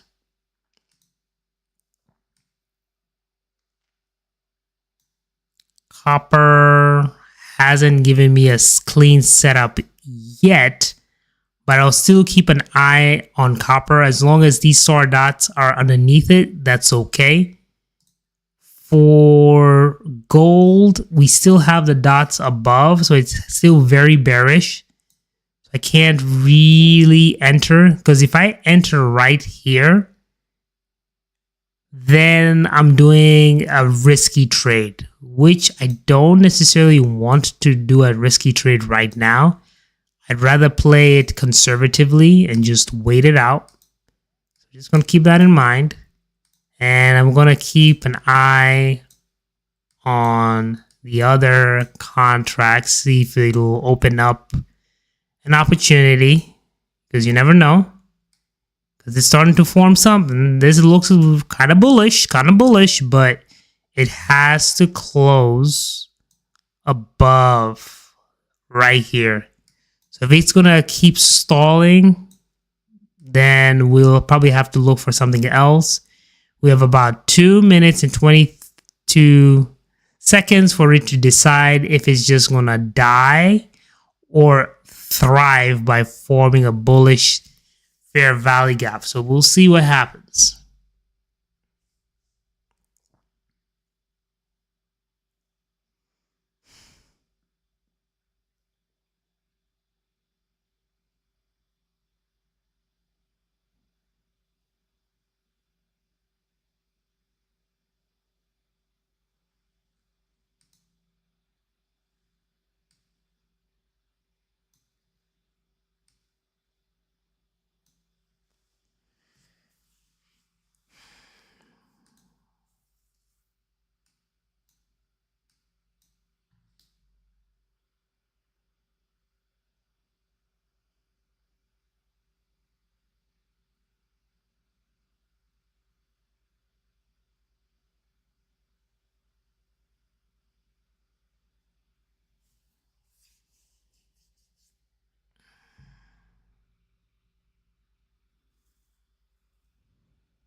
So unfortunately, the 1250 candle is most likely going to close bearish.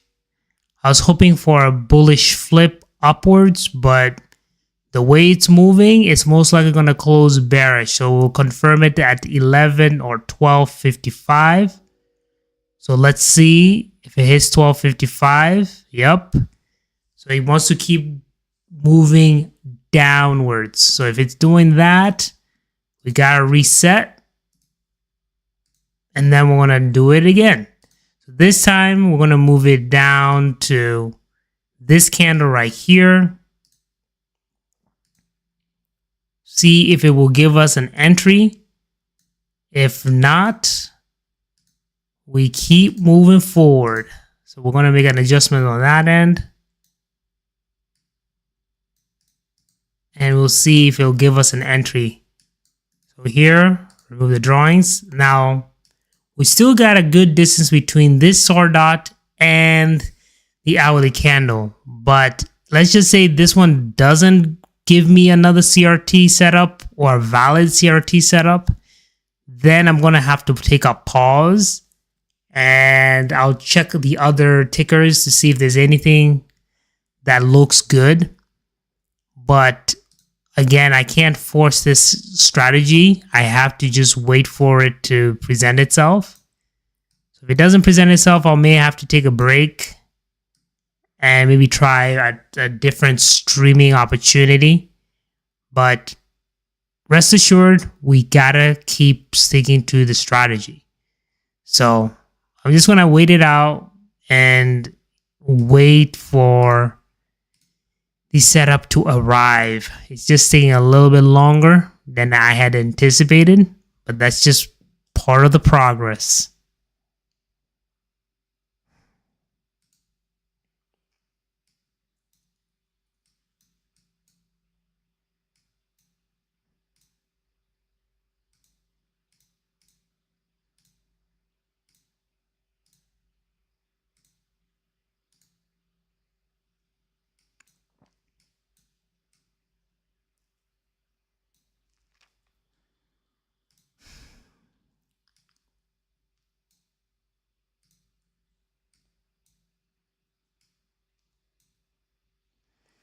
We have about 3 minutes until the close of the 12 a.m.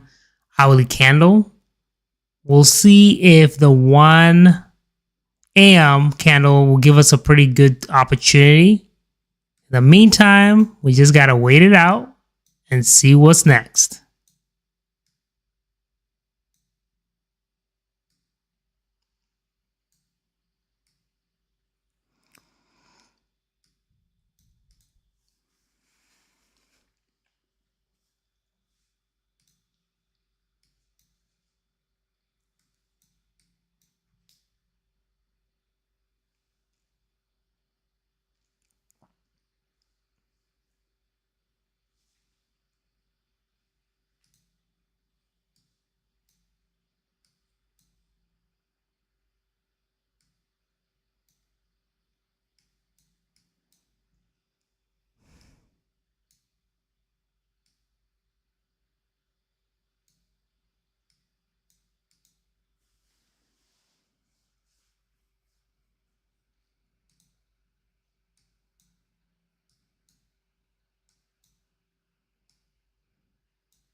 Okay, so pretty much what will have to happen is if I don't get a good trade setup yet within this upcoming hour, I may have to call it for the night. But if I do see a good setup, maybe later on, maybe in the London session, I may have to then come back on stream. It's just with the situation right now, I feel like we aren't getting any good setups yet. But I'm hopeful maybe in the next hour something might come up. If not, no problem. We close the stream and we can always open up the stream next time during the London session if I find something that stands out.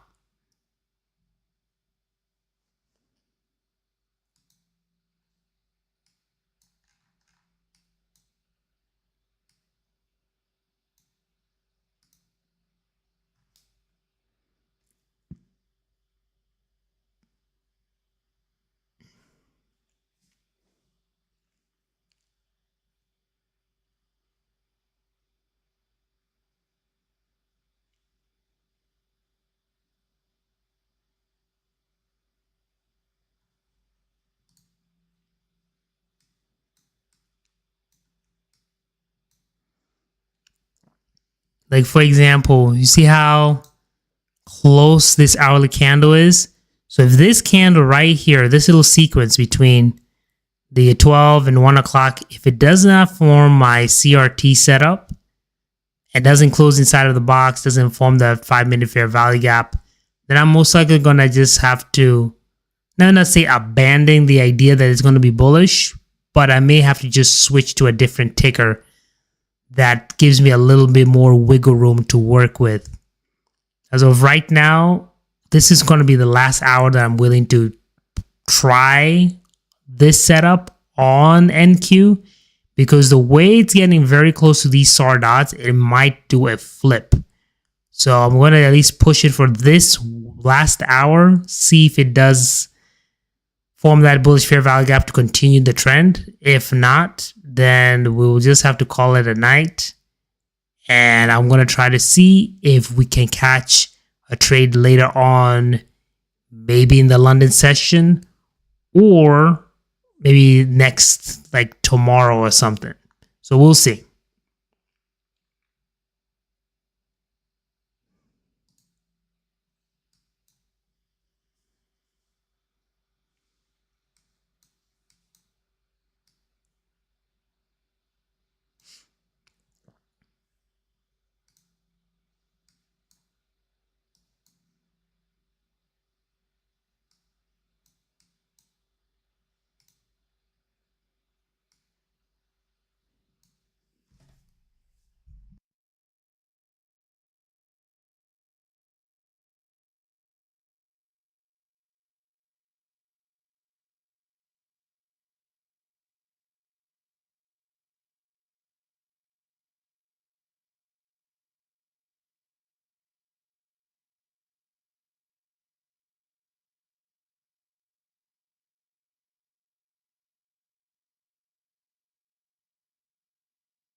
So officially, NQ and let me confirm, ES have swept the 12 a.m. accumulation hour. This is going to be my last hour that I'm going to try to see if there is a setup. If there is a setup, awesome. If not, we'll just close the stream in about an hour from now. But if there is a setup, then that's a little different. Then the stream will continue. But if there's no setup, no entry, we're just going to close it. Unless these other tickers give me a nice opening. But at the moment, I don't really like what's happening with gold because of the SAR dots at the top. So I'm not so sure if it's going to respect the SAR dots or just blow past it. So I just don't want to trade that for right now. HG has not swept the bottom yet. So undecided on HG at the moment. 6J hasn't given me. Whoa, whoa, whoa, whoa, whoa, whoa. Okay, okay, hold up, hold up. Something's going on with 6J. Let's see what's going on. Let's see what's going on. Because that is a strong sweep. An unusually strong sweep. So that did kind of catch my eye a little bit. Just want to see where it wants to go with it.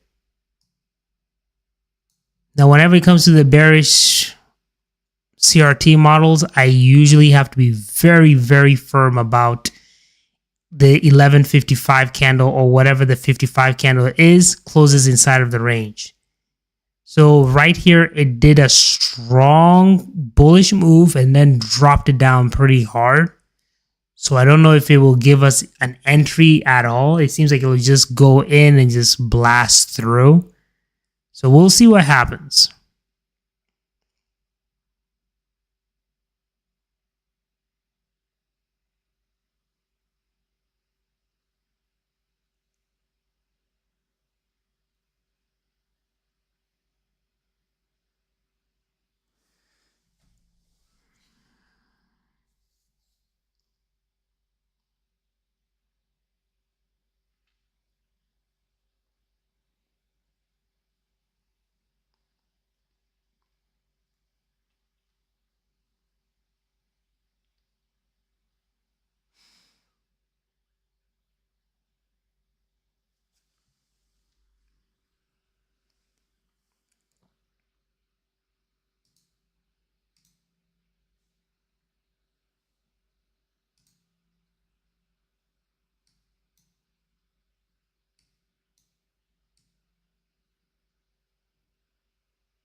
And I was right. It's getting real close to sweep in the bottom over here, which means that there isn't really a setup for me to be able to take advantage of.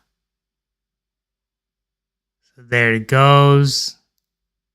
It's about to go through.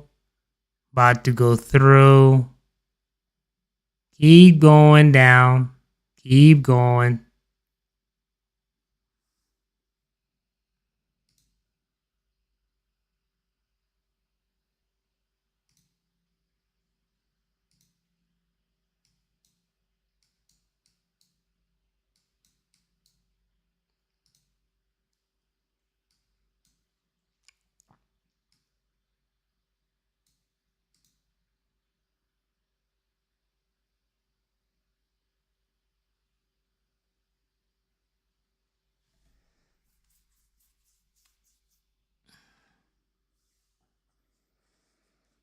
So right now I'm just looking at the price action. I feel like it's going to push up, but I don't think it'll give us enough time to be able to get a clean 5-minute fair value gap entry. But you never know. That's why we're here, to just wait for price to show its hand. And if it gives us an opportunity, we'll take it. If it doesn't give us an opportunity, we'll skip it.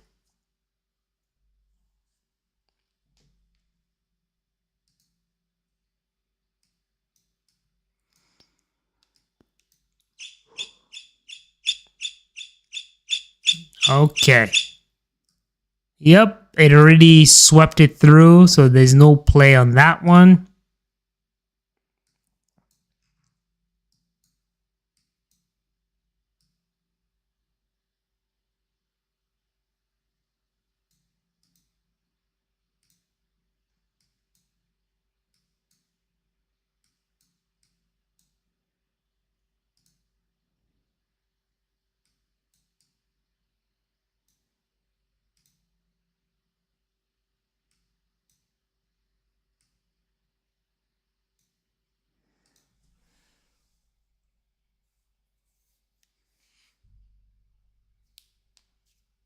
So this setup that it's about to form, I feel like it has a good chance of hitting our target before it creates the 5-minute fair value gap. If it does, then pretty much I'm going to close the stream. But if it doesn't and still gives us an entry opportunity, I'll take it. I'll just have to modify my entry to be a 1 to 2. So it all depends on what this thing wants to do right about now. So we're going to go to our account. We're going to remove the prior drawings. And then we are going to click on the hourly candle section. Put that here.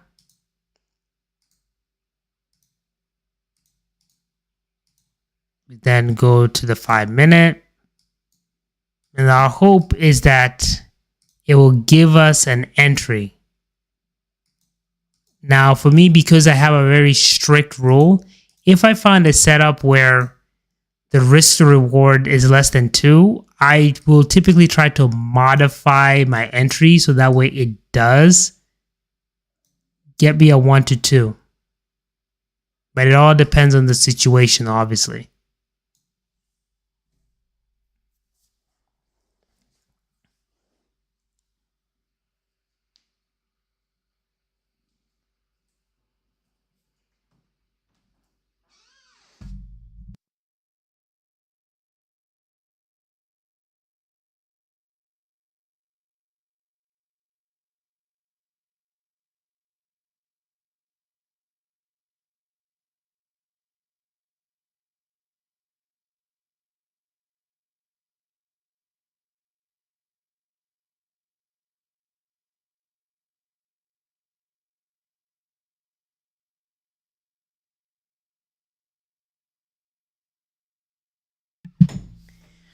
All right, guys, I have to close the stream at the moment. I have to attend to a few things.